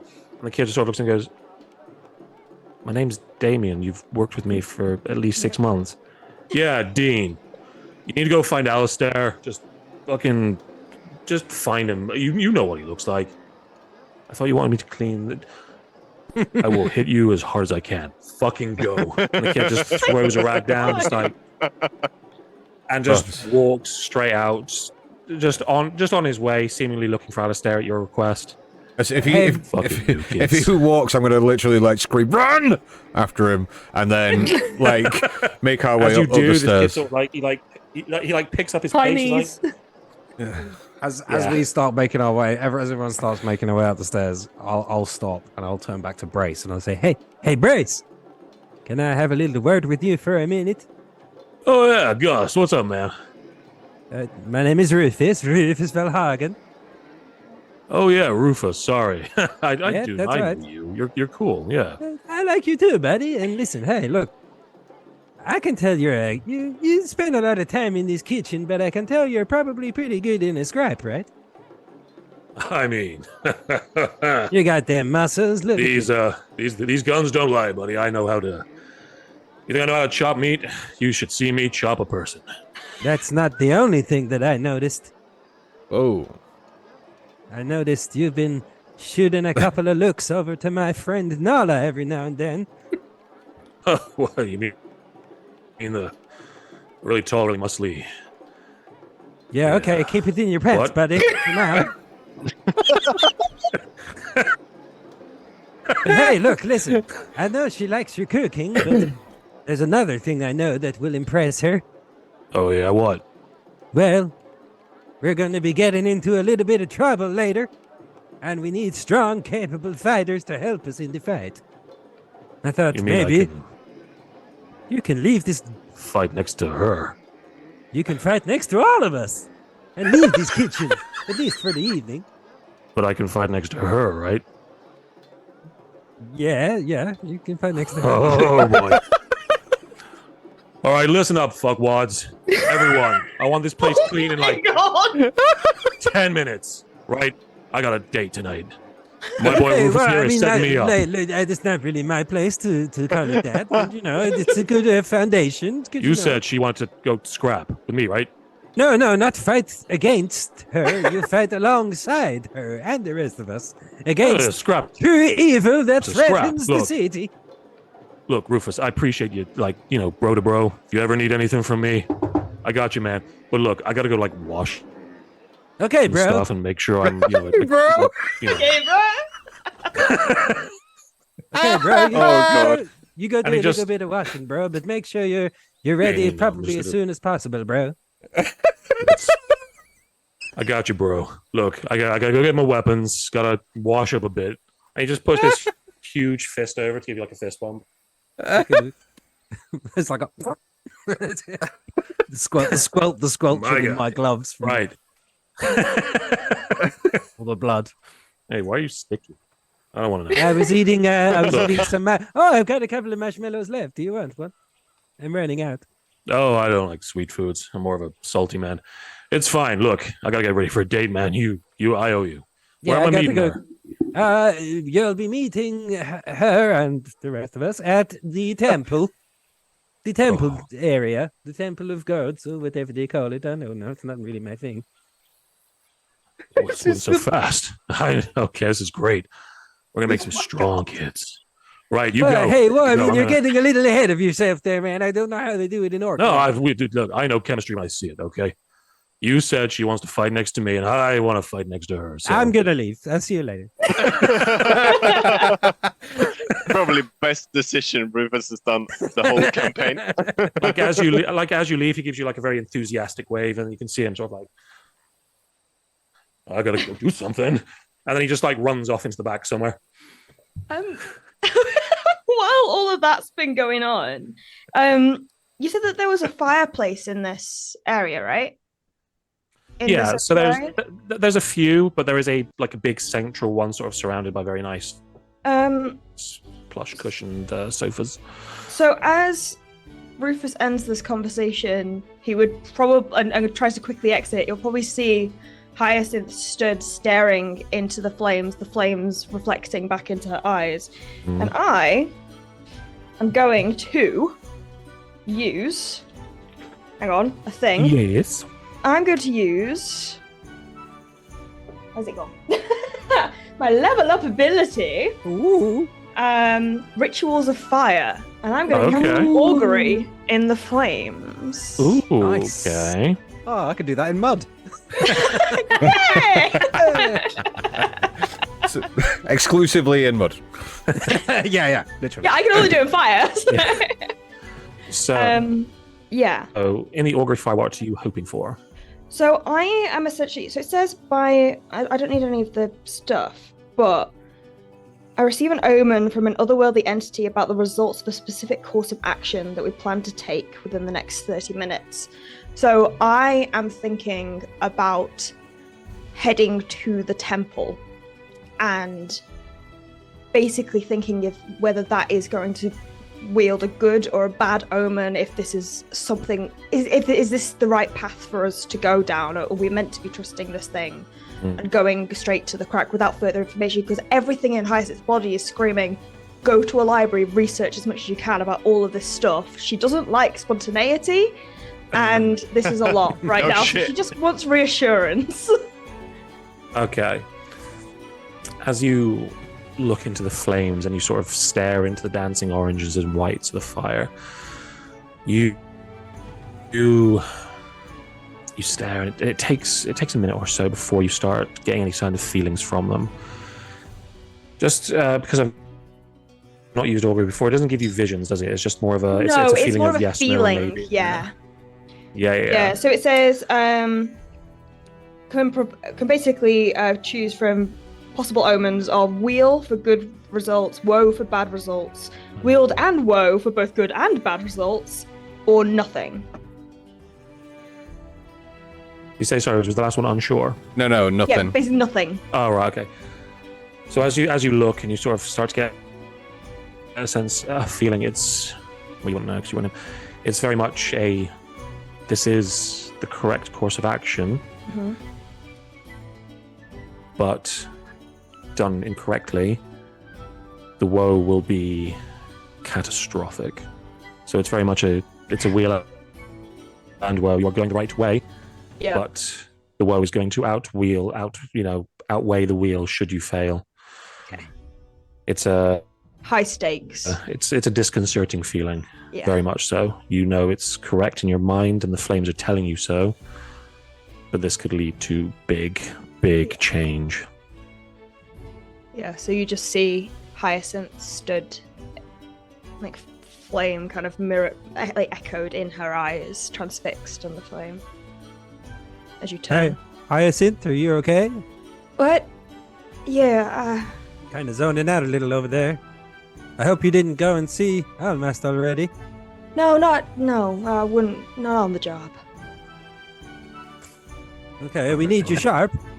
Yeah, no, I'm fine. I don't like doing things without knowing all the information first. I was just checking it was the right thing to do. You were communicating with the elements, weren't you? I guess you could say that, yeah. Were they as vague as they always fucking are? Yeah, they yeah, really I know, fucking it sucks, were. doesn't it? Yeah, they said, it's the right direction, but it could be catastrophic. That's what they said to me! Right, this is ridiculous.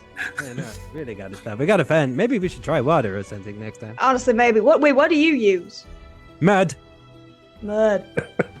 Alright, so mud, fire, no, really vague. Hopefully water. What if we maybe. mix them together and make kind of like... Play. Clay. Yeah, that's clay. Like a isn't pot. it? Like, you can speak Let's to the do it on a plants. pot. That's such a good idea. We'll do it on pot. Yeah, good idea. Yeah, alright, we gotta go to Alamast. Come on, but first we need to catch up with the rest. Oh, Just- God. Okay. Just one of the tunnels you hear.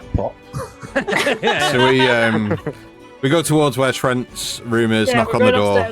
Yeah, we'll So all follow, of you? we'll Yeah. follow from behind. Yeah. Yeah, So- knock on the I'm door. going to say that Nala and Colin, because Crumb's waiting downstairs having a rest, Yeah. so I'll say Nala and Colin will be there first because we went straight while they've been playing Yeah. matchmaker and fire gazing. So Yeah, that's fine. As you make your way up the winding sort of staircase that leads into the upper area, it's very much sort of the staircase leads to sort of it's a corridor. One side is a very small semicircular room that you know is Trent's. The other doors lead into this sort of large circular communal sleeping area. And as you sort of walk towards Trent's door and knock onto it, it's inside you. All I wanted was 5 fucking minutes to try and rest myself. Who? And he sort of opens the door. Hey, there he is. wow. So good, buddy, good pal. Hey, Trent, how you doing, buddy? I don't trust that at all. You are far too happy, Colin. What's happened? Really, nothing. Hey, we got a kind of a situation we need to talk to you about. Hey, big one. yeah, whoa. It's not all about size, Nala. But it is a situation for sure. But hey, Right. Alistair. Hey, went and sent word for him. he should be on his way. So Tick went out there, did some more stuff. Hey, Tick, we're just full of ticks today. But well, actually, we might be. We were in a forest. There was a lot of. Anyway, Trent, hey, get dressed, come downstairs. We got a lot of talk to you about it. Hey, I hope you got your diplomatic head on, buddy, because we're gonna need a lot of people. Come on. Get your pants on, man. This is a weird thing to do, opening the door without any pants on. Before, when you say get dressed, do I need to adorn armor? Yes. Yeah, but don't ask why. Come on. Fucking hell, what have you done? Right, give me... No, hey! Give me 10 as he minutes. walks back down the hall, it's not what I've done, it's what we're gonna do! As he carries on walking. And as he does, like, is just says... Is Nala following after him as quickly? Pardon? I said, is Nala following She's after kind him of as like quickly? looking Sort a of little stood. bit like dazed with him doing all this so quickly, and she goes, "Yeah, just do what he says," and then just walks down the corridor. Like, Nala, I have no before idea what to do. Just tell me, is this going to be bad or really bad? Potentially. Which really one? Bad. Okay. Fuck. We didn't do Right. it though. It wasn't us. We just know what might happen, and we're trying to stop it. He has nothing to do with it. Well, no, he is helping, but he didn't do this time. As if you Nala go through- turns ahead of him at the bottom of the corridor going...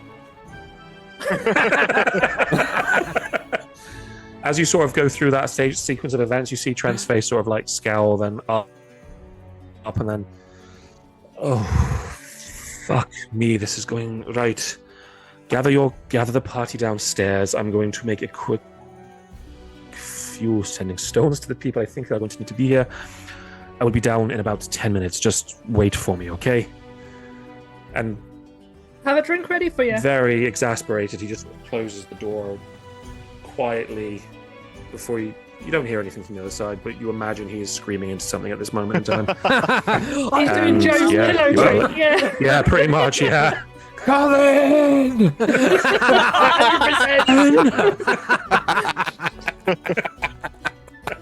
100%. She goes down the corridor, meets up with Colin, and just says, "Yeah, we need to go.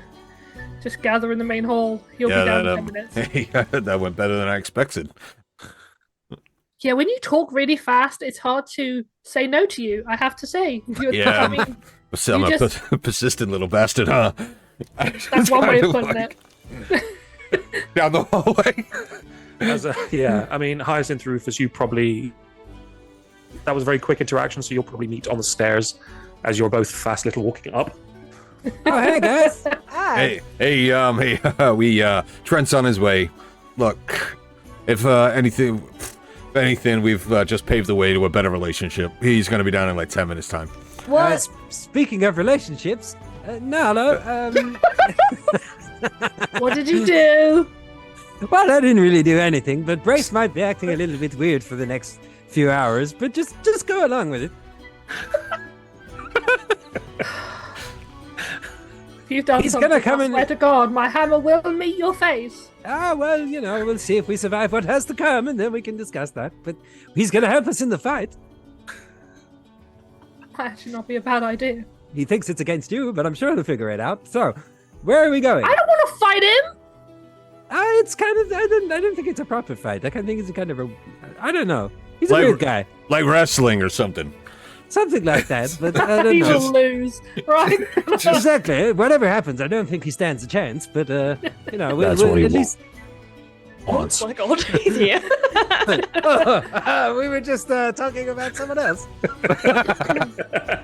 So yeah, No, we he's gather right. in the main hall. Well, should we go see Lizana and Almast as well? Yeah, we got 10 minutes, so let's do that quickly. As you walk down the stairs and sort of make your way across the hall to the left-hand tunnel, which you had been down previously to find Almast and where he was, you see what look like Golden Companies in very dressed down attire at this point. There can't be many more on guard. You You know at this point that the night shift has began, so it's more wall patrols. The mood never really tends to get too rough, but there's very little guard around at this point. Everyone seems to have gone for the new day. And as you sort of make your way across and walk through the tunnel, sort of meeting you at the stairs to the other side, Almast and Laird are already walking, and with them, we've not previously seen, standing at about 4 foot tall. Fucking huge. Very well kept horns. These little scruff of bright ginger hair. Below the waistline, goatish legs that are in the same reddish fur color. Wearing a very nice white and red polka dotted blouse with a little ruffle and brooch on the front. As Lizana Shrub is sort of following along, sort of a little satyr hooves clopping along. It's like, sorry, dears, why are we all here? I was told someone was gathering us. Hey! Oh, Colin. There may be a situation that you are needed. She gives you a very sort of she gives a motherly smile to all of you because she's very much the doctor of this place. Hello, all of you. Colin, it's nice. Yeah, enough of that. Hey, Hyacinth, you want to fill him in? I'll get the big guy when he comes down. Oh, hello, dear. And she sort of gives you like a little pat on the sort of the hand and a little shake. Don't worry. I've seen Ada for today. I've sent her off. She has the medicine she needs. She'll be on the way home soon. Don't worry. Okay, all right. That's Okay. great. Is she doing all right? It's progressing, but I'm doing my best to stop it. I'm afraid once it hits the eye the way it does, there's very little I can do. But there are things I'm trying. I will do my best to save as much of her sight as I can. No. But don't worry, she is not in any mortal danger. Okay, she's not in pain, right? No. I've given her as much as I can. Just dim light, a lot of rest. And Okay. again, she sort of takes your hand and sort of like holds it tight. Yeah. In a very reassuring way. She will be fine. Even if it does progress, we will work with it. There are methods and means. Don't worry, she will be fine. Thank you. I appreciate that a lot. Yeah, so basically, shit's hitting the fan. To put In a it big way. bluntly. Well, of course you lot have fucking done something, haven't you? What have you gone out there and says that fucking idiot? Not my best. And Almask looks down to Lisanna as he says, like, has that boy gotten himself into trouble? You could say that. Yeah. But we need to be a little bit more sensitive about it when his father gets here, if you don't mind, Almast. Oh shit, is it that bad? It's probably worse than you're thinking. Yeah, I was gonna say. But don't worry, Fucking hell, what have you not done? What have you discovered?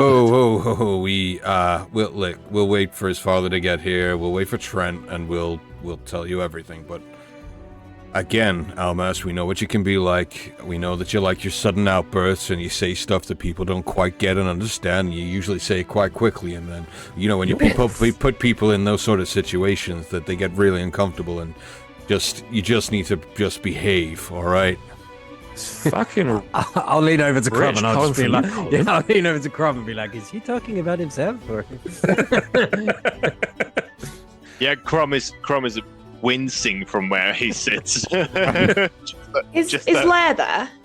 Yeah. So they've come in sort of a three, and as Colin sort of says this to Almast in a tonally in a way that seems mocking, Lair sort of comes out from behind, and Colin, in your head, you just hear, "All right, Colin, leave him alone." But yeah, as normal, she doesn't speak.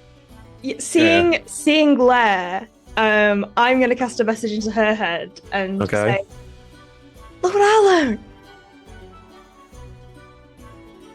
I mean, she doesn't respond, but she looks excitedly towards you, sort of like a face of "Go on." No, I can initiate this now. Normally it was just you reaching out to me. I can do it better now. You know what? I do it so often, I forget that others can't. That's wonderful. I thought it'd make it easier. It's really, honestly, it's quite nice to be able to know you can get into my head. Okay. shut off the psychic connection, like cheeks flushed a bit, going. And then she just hears in Leia just hears in her head, "Hey there, how's it going? Twice in one day." Hello, Rufus. How are you doing? I'm good. I don't get to see you this much usually. Can I just see that people are? Sorry, I can't talk anymore. I gotta pay attention to what everyone else is saying. For those not within the telepathic links, you can just see looks sort of being exchanged between people, but no I words assume being this is spoken. while Almaster's being like, "Oh fucking hell, mate."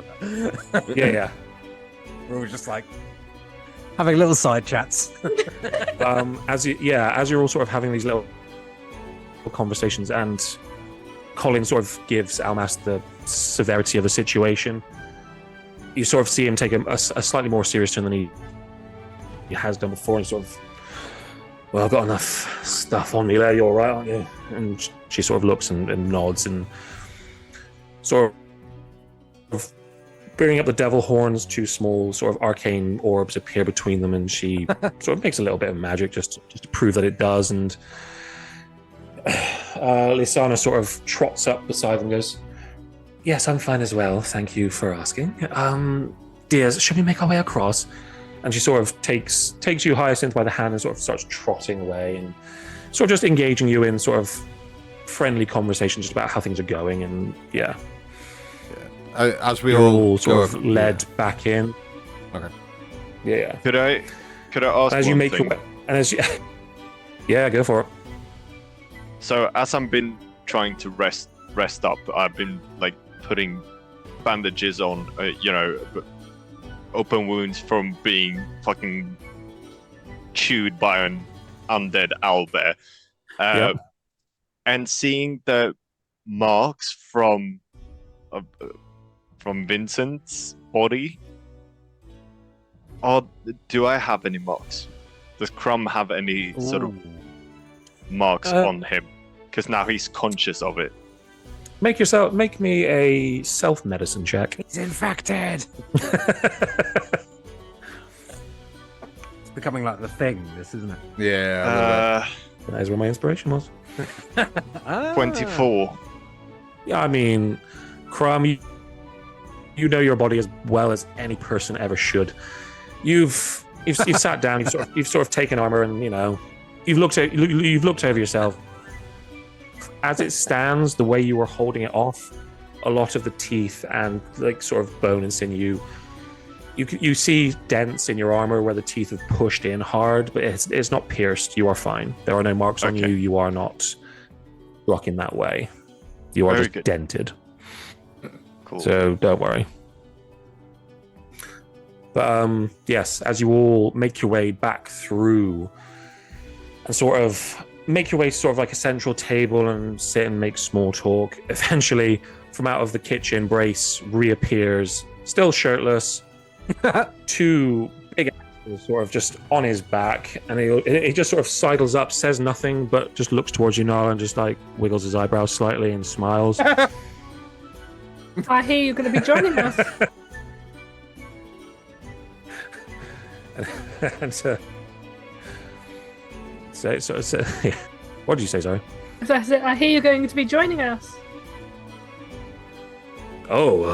Yeah, Rufus said that you wanted me to fight with you, so I'm coming out to fight with you. I think it'd be cool. That'd be amazing. Yeah, well, you're a cool lady, you know that? I know that. Yeah, you do. I'm glad you do. But you can't shoot some luck finger guns. And he shoots you one. He shoots you one straight back, but sort of puts a bit of a flex on it. Like he wants to show that he his is. finger, his finger was like. No. With his bicep, so he sort of throws it up, but like flexes his finger. Strongest finger in the guild. Oh, But yeah, You see a little as you- bicep on the finger. Oh, I see what he's trying to do now. Yeah. It's like Popeye. You just sort of lift his finger, and it's just little bicep in the middle there. Nice. But as you all, like all of you, sort of gather in this sort of communal area. Sort of a few of the dressed down golden companies sort of look your way at a bit of confusion.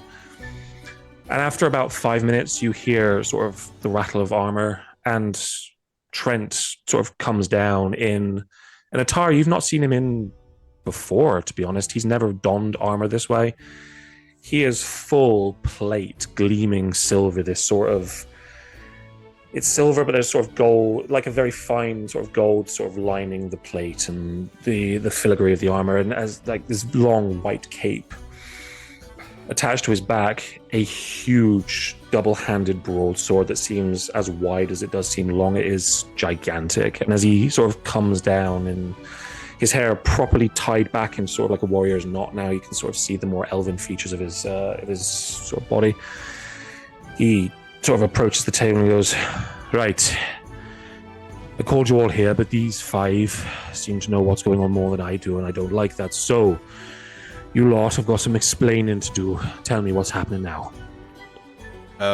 Yeah, sure. Hey, Trent, good buddy. We sent a runner for Alistair. You heard word from him yet, or? I think it might be best to let them know first. Okay. So, hey, look, boss man, you sent us on a quest, and hey, we succeeded in going on the quest.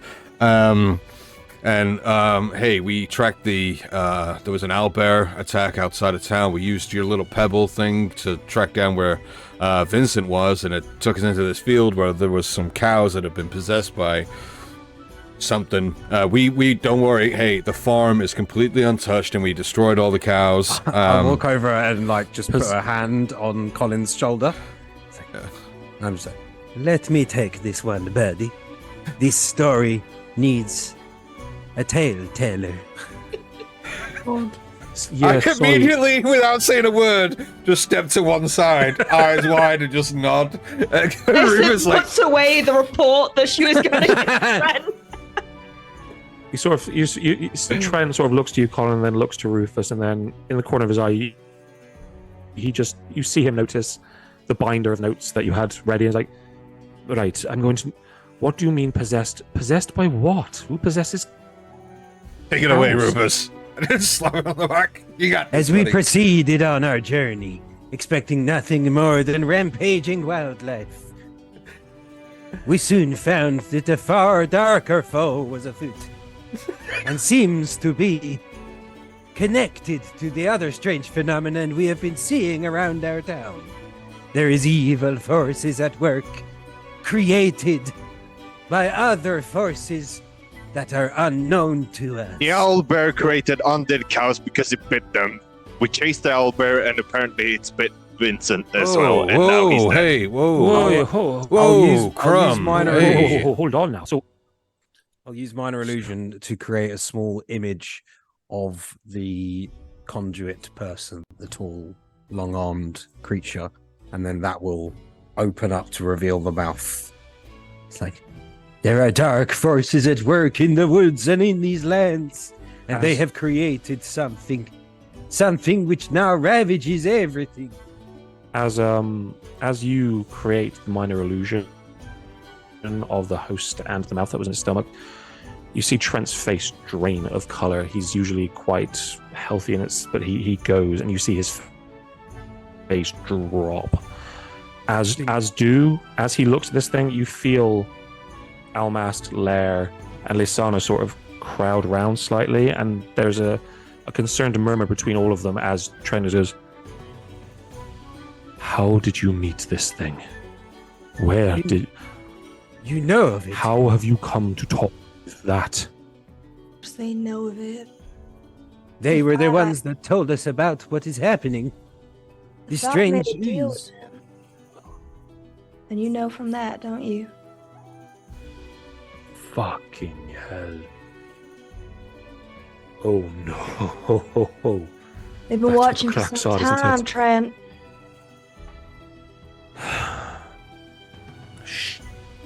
Shit. Wait, you know this thing? There's more. You lot. There's more you need to know. Of course there's more. What? Clearly, you know a little bit more about what this thing is than us. So maybe you will be able to make sense of it. They said that long ago, whatever the ancient 5 heroes agreed to keep this land safe, it was not done properly, and whatever threatens them and us now is beginning to resurface. This is what is leading to the cracks and the strange ooze.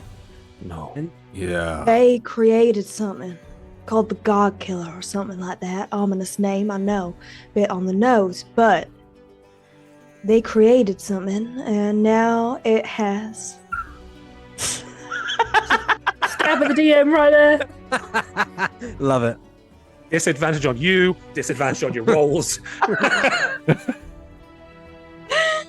But they made a mistake, and now they, through their vessel, are asking for our help. You can't control it.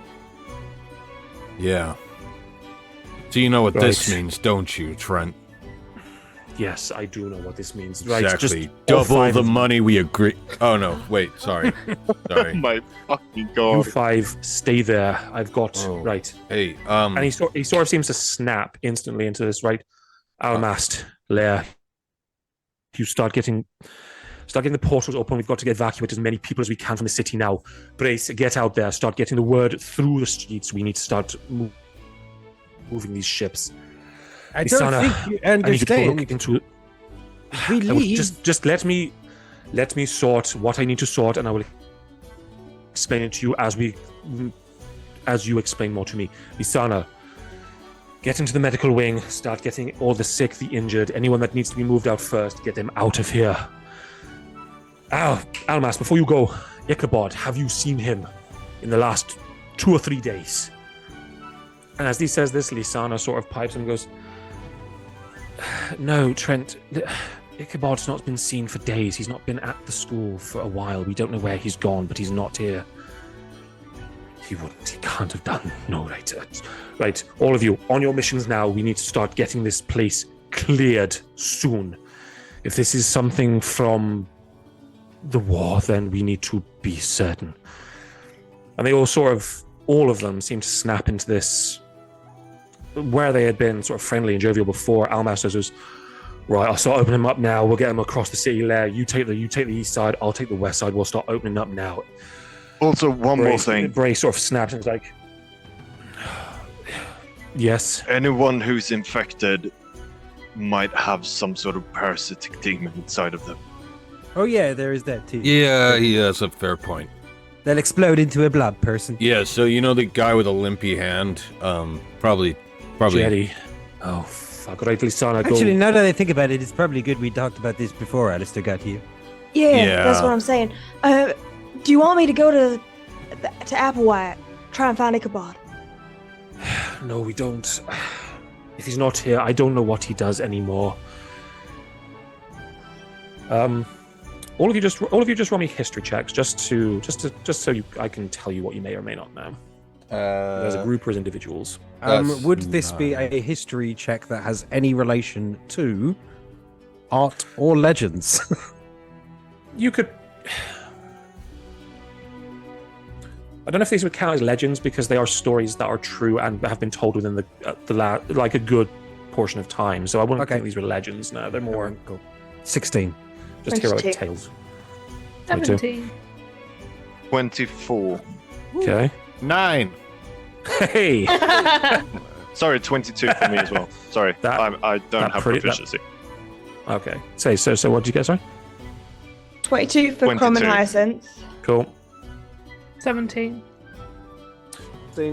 Yeah. So, Colin, that probably about tracks. You've heard the name, but you don't really know why. It's tied to the 5-star seal in some way, but you've never really given a shit. So, Yep. it's a name. Oh, Cool. Hyacinth Crumb. You know Ichabod Applewhite very well. Crumb, you know him by name. Hyacinth, you know him because you have met him at least once or twice. Yeah. The Applewhite Academy was a school of arcane knowledge started sort of on the very outskirts of Moorhome by Ichabod Applewhite himself. He was one of the come-and-go members of the 5-Star Steel back in their days of trying to bring Vashoadan together, essentially. He was untrusted by many, mostly because his magic came from the shadows. But his deeds and heroism sort of earned him a better standing, and he opened a school of his own as he had always intended. But as they have said, they've not seen him for days. But that is who he is. That is what you know of him. Rufus, Nala, you sort of you know why he is who he is, but you don't know him as intimately. Mm-hmm. But as they sort of say, they've not seen him before. They've not seen him for at least a few days. Trent is sort of right, Lisana. Right, before you open the portals, Almas Lair, go with Lisana, see if that Jerry boy is starting to show any signs. If he is, we're going to have to sneak away until such a time as we know what to do with him. All of you, get going. Spread the word through what few golden companies are about. We need to start getting people through the rivers, through the streets, towards the portals out, okay? And they all sort of not salute as such, but nod in very stern agreement, and all make their way in different directions to Mr. Damascus. Yes, Rufus, what's up? Whatever is happening here, we cannot flee from it. We must face it. Otherwise, the fate of all of Vashoadan may be at stake. Yes, I know we do, but I have to have...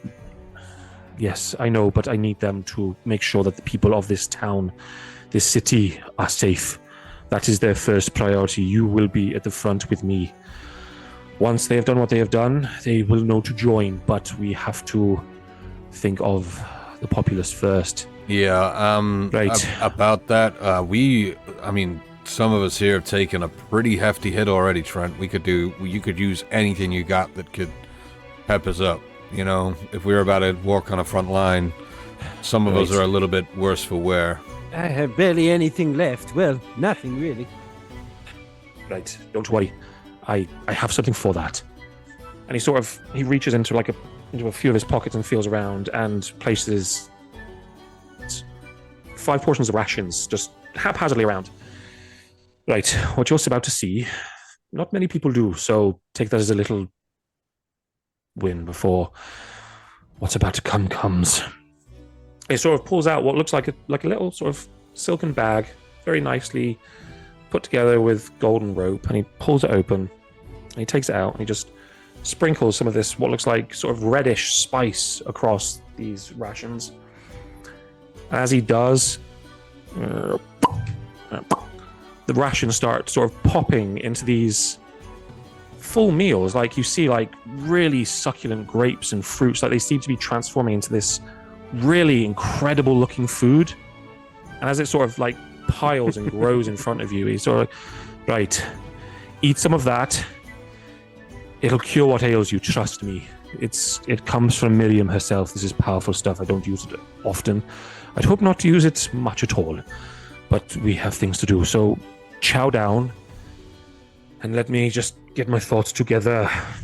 And he sort of takes a seat and just start. You can see him genuinely thinking and trying to plan something. And yeah, this spread is in front of you. Rum looks at Nala. Yeah, he goes. Nala's already eaten. She 3, can be told twice. 2, 1. Just as Lisana's leaving, I just grab her hand and I say, "Please get Ada out."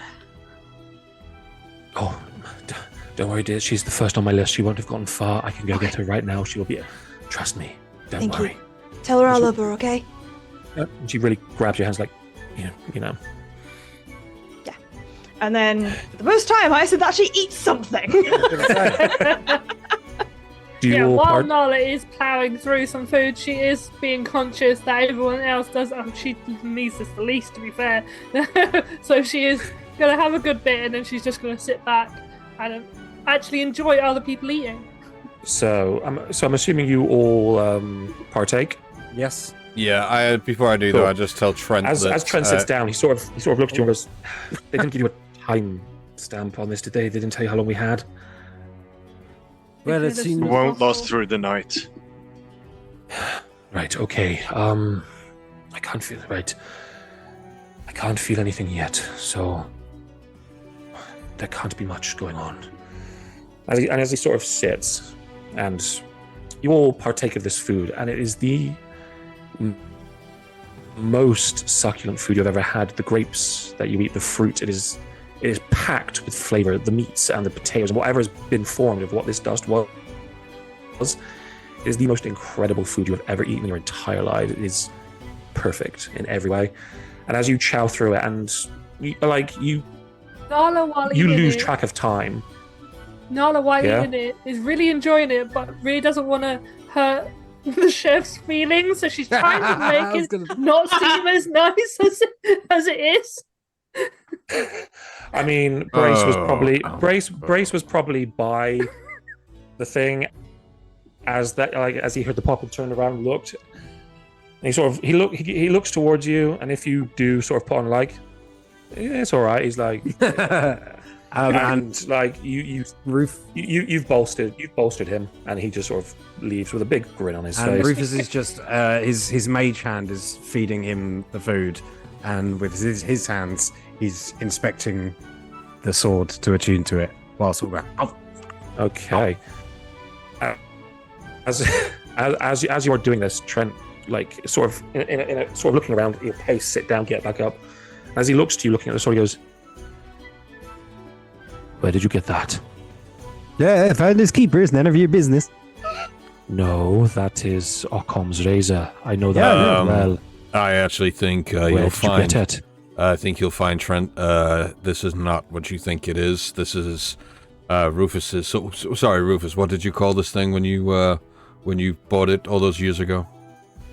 I called it Rufus's razor. That's exactly what it's called. Trent, you got stuff to do. You're a busy man. Look. Do you know what? Make me a deception roll. Oh my god. Me? Both of you, make me a deception roll. See what you do. Okay. Well, I got a 7. I got a 17. No, I got a 17. I got a 17. Okay. So as you're sort of spinning this, like, oh no, it's just Rufus. So he sort of looks, and you see he almost seems like, oh, maybe it is. And then Rufus goes, when he says it's Rufus's razor, his face drops. Goes, I know you two have got this little thing going on, but you are clearly lying to me. That is a blade I'm very intimately familiar with. Where did you find it? I thought it was lost. Most of us did. Well, These are dire times. We need to be in this together. Yeah. It was given to us. And hey, I'm look, not trying to steal from you. I'm trying to help you. Creature had it. The entity, the one that's with the mouth. Fucking, of course it had it. There's It a says it- community within it. Trent, it's not just one thing.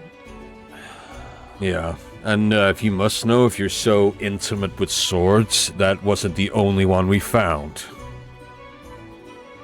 Well, what else did you find? If you found more treasures from the war, then please. Well, Let me know. it wasn't really from the war, and I kind of Really take out. set that up in the wrong way. Yeah. Wait, hey, he said he's intimate with these things. I'm trying to do him a favor. And I just kind of like show the hilt of the sword, like Vincent's sword, and then put the flat back down on my back. Shit, he's gone, isn't he? Yeah. Oh, Yeah. he's gone. I've like I said, we've sent word to for Alistair. As soon as he arrives, I think it's best that we give him the news. Oh, don't. Oh, we shouldn't. Okay. I don't know if it's best that you give him news, but Hey! I said we. I Right. said we, guys. Come on. We got to be sensitive in these sorts of situations. I don't I'll deal think with that calling in a someone minute. old Which buddy one old of you- pal is the best thing to do. No, when I'm you're not trying gonna to do lead this with sort of that. Look, his son has died. We gotta be sensitive. I know how to be diplomatic in tense situations. I understand. It's a stuff. troubling, There's a collective look. harrowing. It's a collective and harrowing time, guys. I know what I'm doing. You almost feel like the building itself doesn't believe you as you hear like a disapproving groan from somewhere. As Build it Well- up, goes, Ice cold stares from every single person in the No. room, just going. That's fine. the entire I town don't goes mind. silent. Well, look, if you are Right, so I- intimately familiar with it, then maybe you can tell us a little bit more about what this thing does, because they just said it shows us the simplest solution to a problem. It doesn't show you the simplest solution. It gives you the simplest solution to the problem you have. The sword is, at least when I knew it to be wielded, was somewhat aware of what it was doing. If you brought it before a foe and it believed you were ill-equipped to fight it, it will allow you to use it within a mean to dispatch the person in front of you. It gives you the simplest solution to the problem you face. So what? Like if it's like an ice monster, it turns into a fire sword, or what? I mean, when I knew it to be wielded, it was mostly fighting cult members and warriors, so it would just deal a lot more damage with its slashes. I don't know exactly. I never used it personally. I have known it go through a few hands, but I didn't know where it had gone once it was over. Shoving an apple in his mouth doesn't sound quite so into it to me. Well, now it is back in the hands of a warrior, A hero! a hero of the ages. Like, And it will be genuinely sort of wielded. Trent sort of sits and looks at you and goes, if you intend to wield that blade properly, you're going to have to be careful. It is not an easy blade to wield, nor is it something to be taken lightly. That is a very powerful sword you hold there. Well, maybe I shouldn't be the one to hold it then. Does anyone else want it? Frank, can I ask? If the simplest solution presented in the face of a unbeatable foe, I'm asking, could the sword turn against the user if the simplest solution was just to get out? That's not how it works. It's not. The sword isn't trying to survive, it is trying to make the person wielding it survive. Right, okay. It is built to make sure that you get through a fight properly and fine. well. It is not. But if the only way that I can survive is by cutting off my friend's feet or something, so that I can run away and they can't.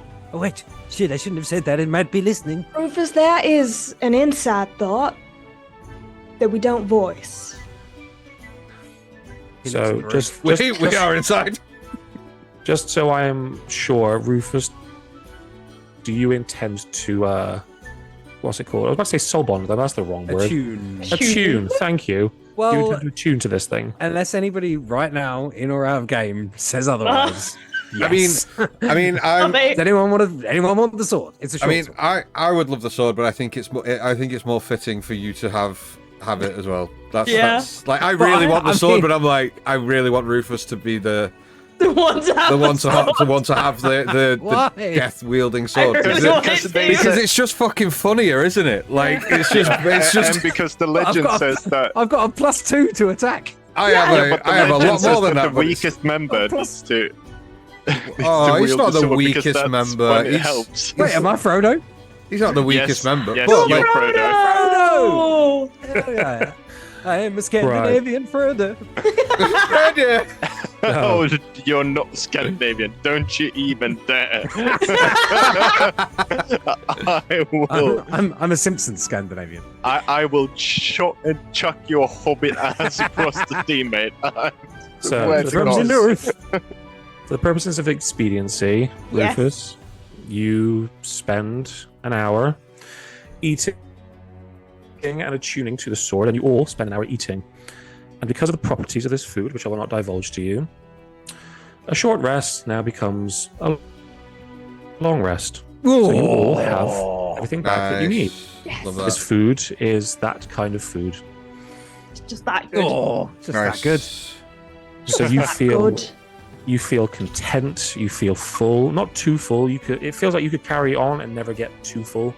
But this stuff, as you eat, what small wounds or tirednesses you have seem to just dissipate with the warm sensation of chicken, sweet craving of pie, whatever you are indulging in. It gives you back what you need. And as you sort of finally come to the end of this banquet, and the sword is now on you, Rufus. It is attuned to you. I will send you what it does after this. Trent has been sort of pacing manically. A few stones in his hand, he's grabbed them from different places, and he's sort of listening into certain sort of things, and he seems to be formulating a plan. And as he has been, you all notice that the shadows are growing steadily longer as the sun is setting in the background.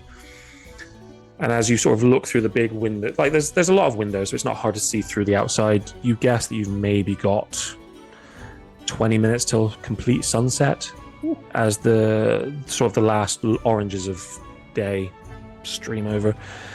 Right, are you all feeling better? Yeah, weirdly much better. Like a million gold. It's good stuff, right? We get through this, I will introduce you to the woman who makes it. Now, But you said this is going to be tough, I'm afraid.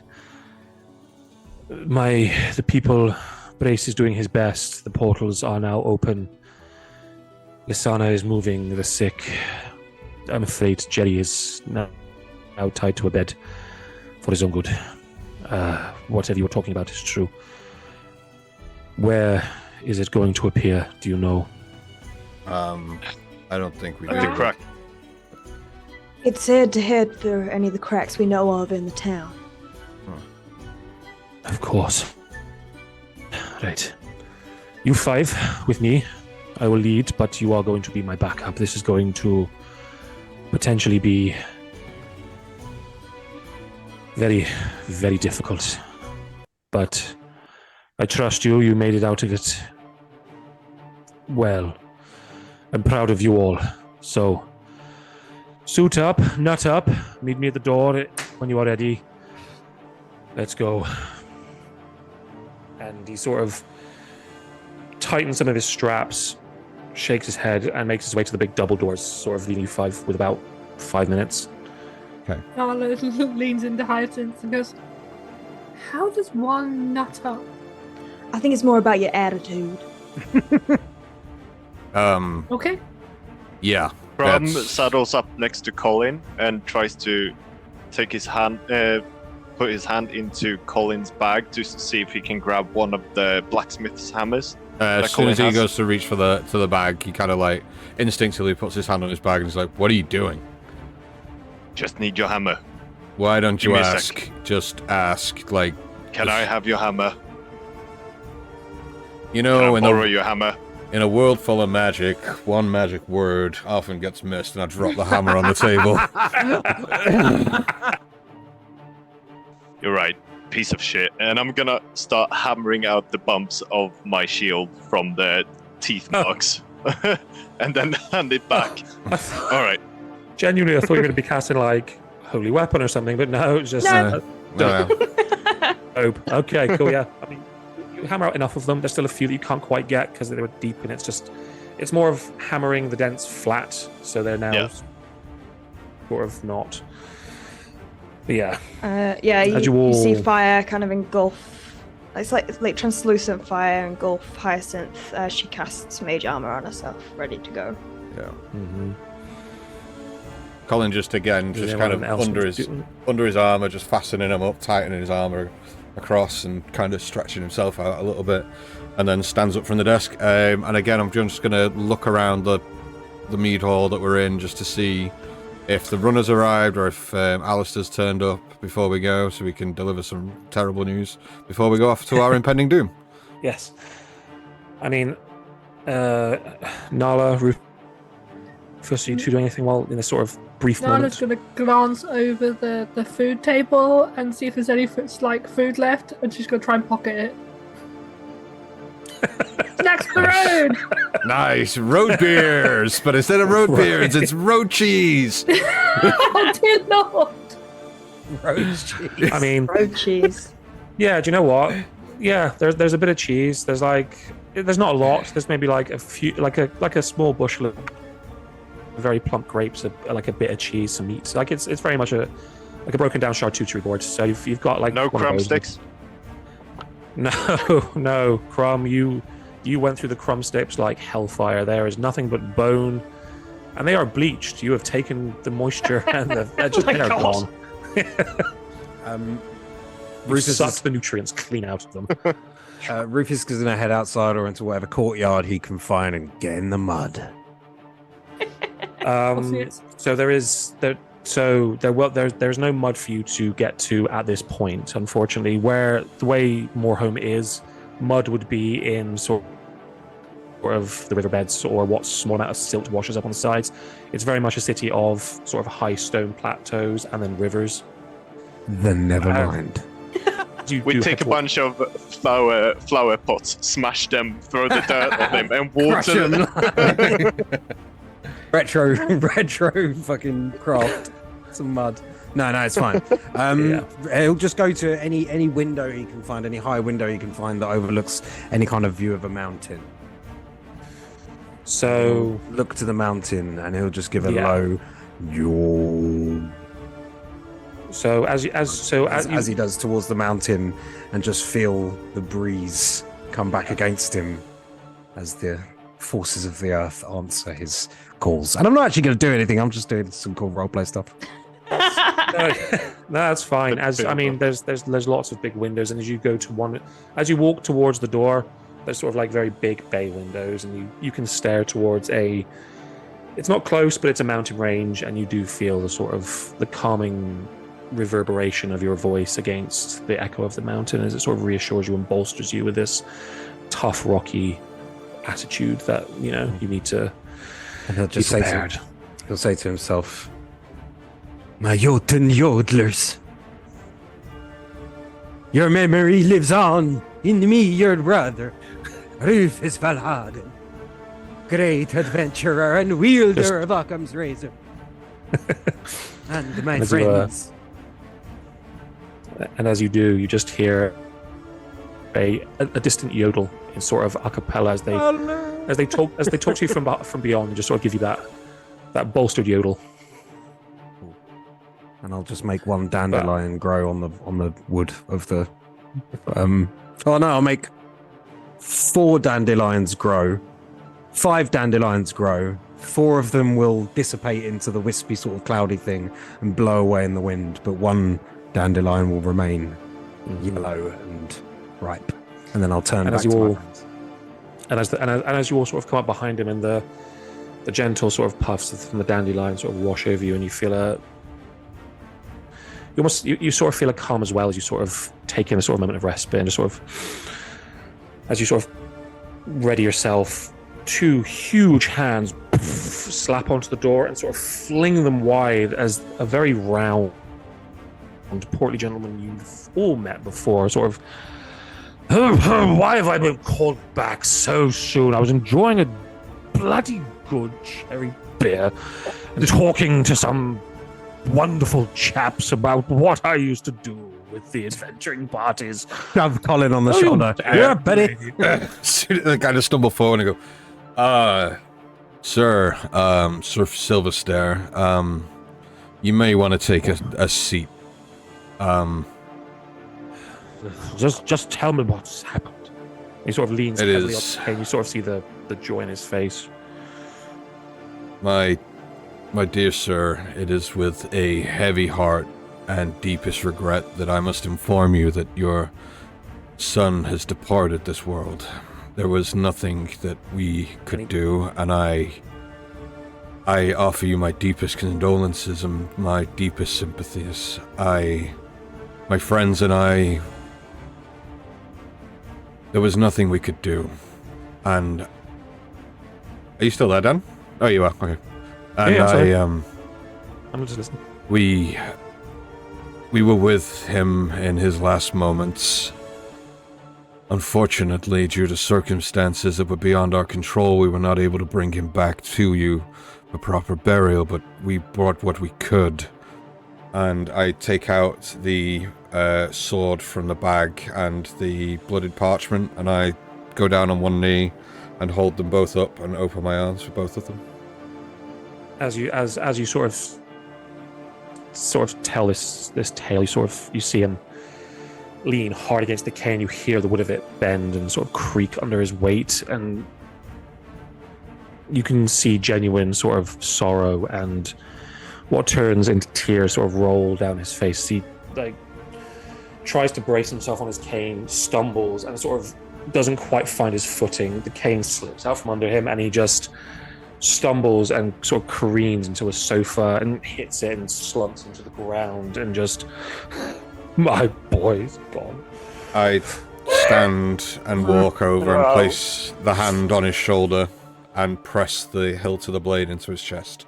And he sort of takes you by the scruff of the neck, not in an aggressive way, but sort of like pulls you. He's like, was at least a honorable death. It was a hero's end, but one that no brave soul should suffer. Here, it's his personal effects. And I again place a sword and the blooded parchment onto his chest and step away. You sort of place it onto his lap. He at this point he lets your hand go, and he's clearly inconsolable. He's like, my boy is gone. No. And he's very much just against this sofa in bits. There's very little you could do at this point to console him, and Trent sort of steps to you all. For the first time, Colin, he places a hand to your shoulder and goes, well, you did your best. Thank you for being calm and careful with that. I know he's going to be there for a while, so we need to start making our way. Does he pick up the note and read it? Read the note, Dan. Does he pick up the note and read it? He sort of in his way, he grabs the sword and he sort of places it to his forehead and looks at the note, and in a very ramshackle way, he sort of flicks it open a bit, and some of the dirt and blood gets on. He's like, ugh. And he does look towards it, yeah. What does it say, Dan? What does it say, Dan? I'm ready to go out the window. What does it say, Dan? What's in the box? What's in the box? I should tell you what it says. Okay. My dearest father, as I pen down these final words, the weight of my impending departure burdens my heavy heart. Don't do it. I must confide in you the truth that I have kept. My fate is sealed, and I fear that I shall not see another sunrise. It is with great sorrow that I reveal the cause of my impending demise. Gregory, a man I once trusted, gifted me a sword, a blade that was meant to protect me, but has instead become the instrument of my downfall. His craftsmanship, or lack thereof, is the root of my suffering. The blade he forged for me was flawed, and I was unaware of its imperfections until it was too late. As my life is ebbing away and the pain is unbearable, I leave you with my last words. I hope that my revelation will serve as a testament to the darkness that can lurk in the hearts of those we trust. Let the truth be known, and let justice prevail. Farewell, Father, and know that I love you with my entire heart. Oh my fucking god, dude. Oh god. What is wrong with you? Oh, for fuck's sake. You are such a shit. You're such a dick. To be fair, he's out of line, but he's right, because Colin made my hammer, and my hammer stood up against the owlbear. True. Anyway, so we just head out the door. Well, yeah, but so before we leave, there was one other last bit I wanted to add to that thing I was doing on the windowsill, where the 4 dandelions that blew away and went into the wind. He turns back to the rest of the group as Colin rejoins and says, "The Jotun yodelers fell long ago, but I have found new brothers, new sisters, new family, and a new band to accompany me." And the 4 dead dandelions bloom again into a row of 5 yellow dandelions. And that is going to be sort of the representation of me adding you to my level up advanced 5e feat, which is Docker's Jank. So you guys are now part of my band. Yay! Which means you can use the help action as a bonus action. Hey. Very cool. Once per short or long rest.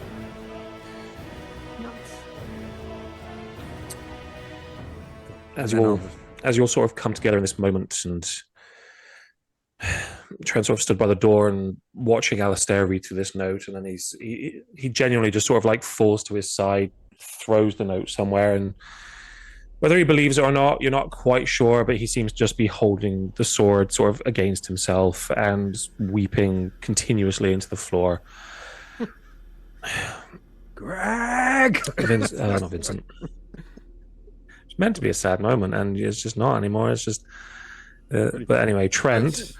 It's a brutal betrayal, honestly. It's devastating.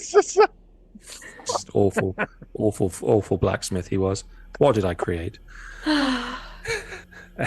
Trent sort of It's looks not over what you created, it's what Dan created.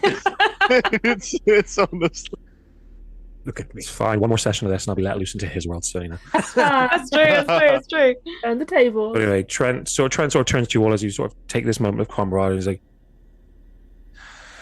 "I had my doubts about you lot, but you're not actually that bad, are you?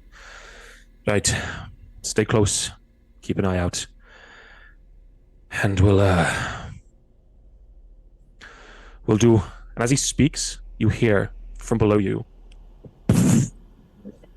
as something cracks in a foundation, and you hear the whole building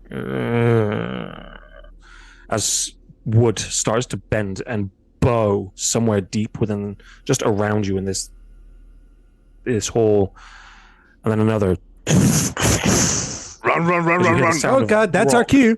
ripping around you, and as you start to dash and dart, you feel a shudder and a shake as the ground sort of drops an inch below you all. It's not far enough for you to like fall or anything, but you just feel it go as you hear these horrible sounds of stone like ripping and tearing apart. And yeah, you sort of see buildings shudder. The water starts to the water waymen trying their best to keep the water in check so no boats tip and turn. There's not as many people as there were, but there are still people on the streets and in their boats trying to make their way somewhere. They seem to have at least gotten the message, but they're not hurrying because they don't quite understand what's going on. The shake seems to have startled them, but not enough. You are running towards the church. Anything you want to do as you're going along the way? Nala's gonna sort of shout out to anybody that's in any way dandering. I don't think many people are, but I'm going to, just shout out to anyone. GTFO, fuck out. Yeah. I mean, with the sort of the ground shake, there is still a surprising amount of dander, as you called it. People they felt the shake, but they've felt them before and it's never really meant much. They still seem to be trying to drink or sell or party or whatever. Seeing Trent, sort of the head of this place, running with you, and you all, I presume, or some of you telling them to start making waves, it does start traveling through the packs of people that actually something is going on. And as you sort of make your way if I see people trying to pick their belongings up, I'm like, no, leave it, just get out. Head to the portals. And most of them look to, as you say, move to the portals. A lot of them sort of like, what? Because a lot of them are sort of new to the city, and Trent will sort of be like, 5 streets that way, make a left, you can't miss them. Big silvery blue things, just walk straight through, you'll be fine. He starts slapping hands away from sort of chests and crates full of things and stuff, and you're all pushing your way through. If they're not moving quickly enough, Crumb's gonna turn as we're running. Crumb's gonna turn around and basically shout, run! And his eyes are gonna flash up. He's gonna use thaumaturgy and try to intimidate them to run the fuck away from him. Nice. Because I have an expertise die in intimidation to make people comply with my orders. You know what? I do too, actually. Roll me an intimidation check just to see how high you get and how heavy metal this roar is.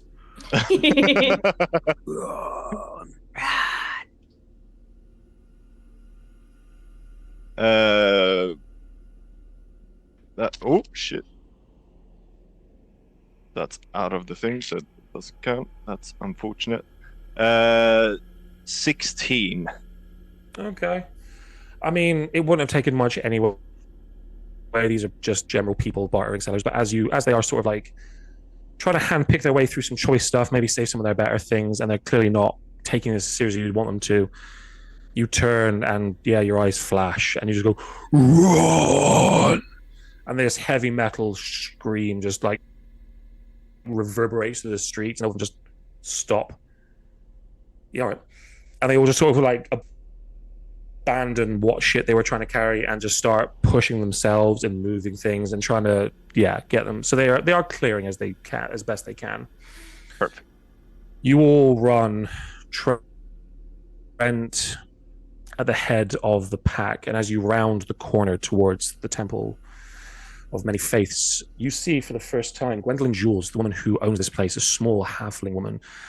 These two long, plaited, sort of ginger braids down two sides.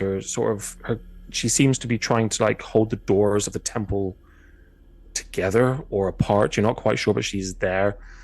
As you round the corner, the crack, as small as it was before, has now shifted to like a 5-foot gap. It's kind of like a big triangle, and there is this thick black ichor bubbling underneath, and it's sort of like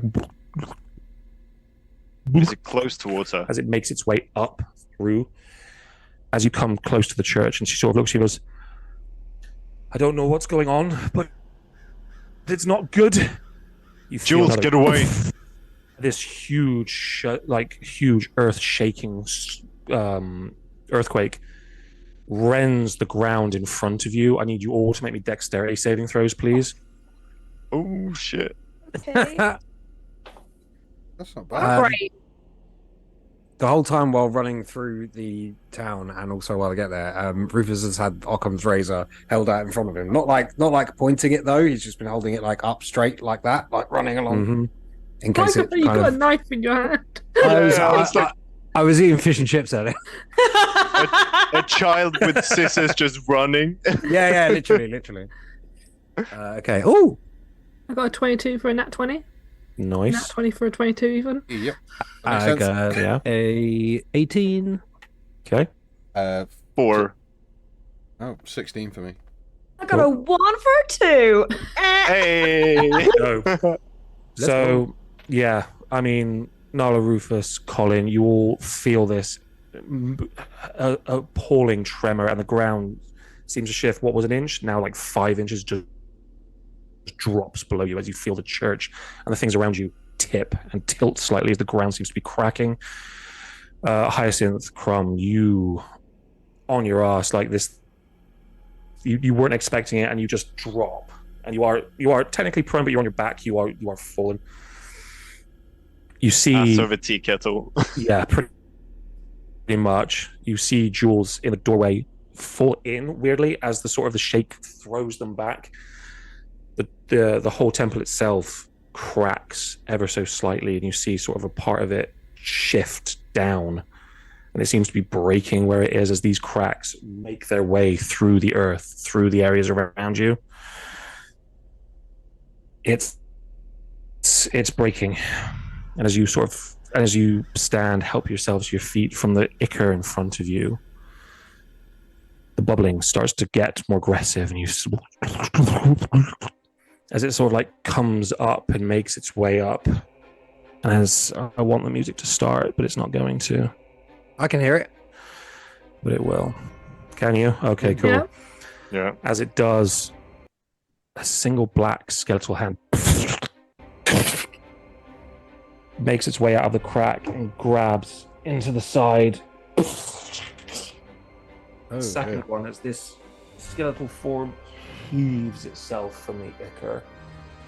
I'm gonna cast Bless. Are we talking a human-sized skeletal form or like a big one? I will keep going. So Okay. as this thing sort of Give him a sec. raises itself up, you Let him just cook. hear it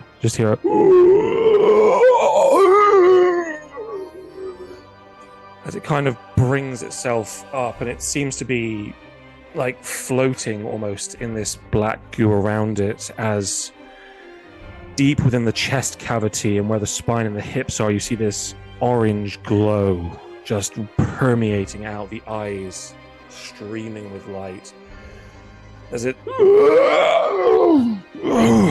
seems to be like struggling and writhing in this stuff to try and pull itself up and out. And it comes into this sort of column of ichor, maybe 5 feet high, as it like falls flat to the floor, and you see it sort of stand hunched over as it raises itself.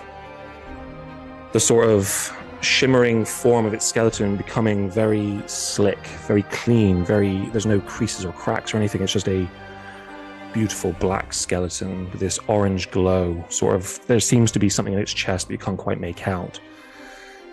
As the black ichor creates what looks like a cloak, it sort of slowly descends across its front and becomes this swaying black, cloak.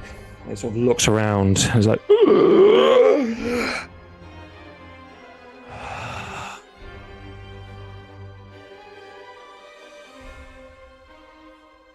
and it just sort of,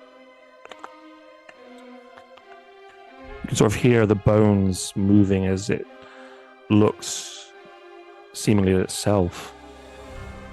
It sort of places a hand to its face and puts its fingers through its eye socket to see what the thing's there through its mouth. It seems to be feeling and... Okay. We are back. That is interesting. It did always look good in black. Oh, evening. As it looks towards all of you stood. This is And a that- skeleton, right? Yeah, it's just a skeleton. But that is where we will pick up next week. Fucking hell. I mean, We're Okay. fighting a fucking lich at level 4. No. this Oh is my God God. Killer. I mean, we're fighting fucking God Killer. Oh, well, we should be fine then. We'll be fine. We'll be good. No worries at all. So, Jesus. Oh my god. Damn. That's- Oh no. That was amazing. Thank Yeah, you so really much, good, Dan. Well good. So good. Like, so creepy. Yeah, so, so descriptive. Perfect for Halloween. Sound effects on point. Like, Yeah, I'm not sleeping. I'm not sleeping tonight. Thanks for that. I'm not sleeping tonight. Fuck happy you. Halloween! Perfect episode it today. fits. I didn't mean it for it to. Well, I'm very glad you all enjoyed. I hope Yeah, you are readying yourselves for the final part of my 4-shot, which will be coming next week.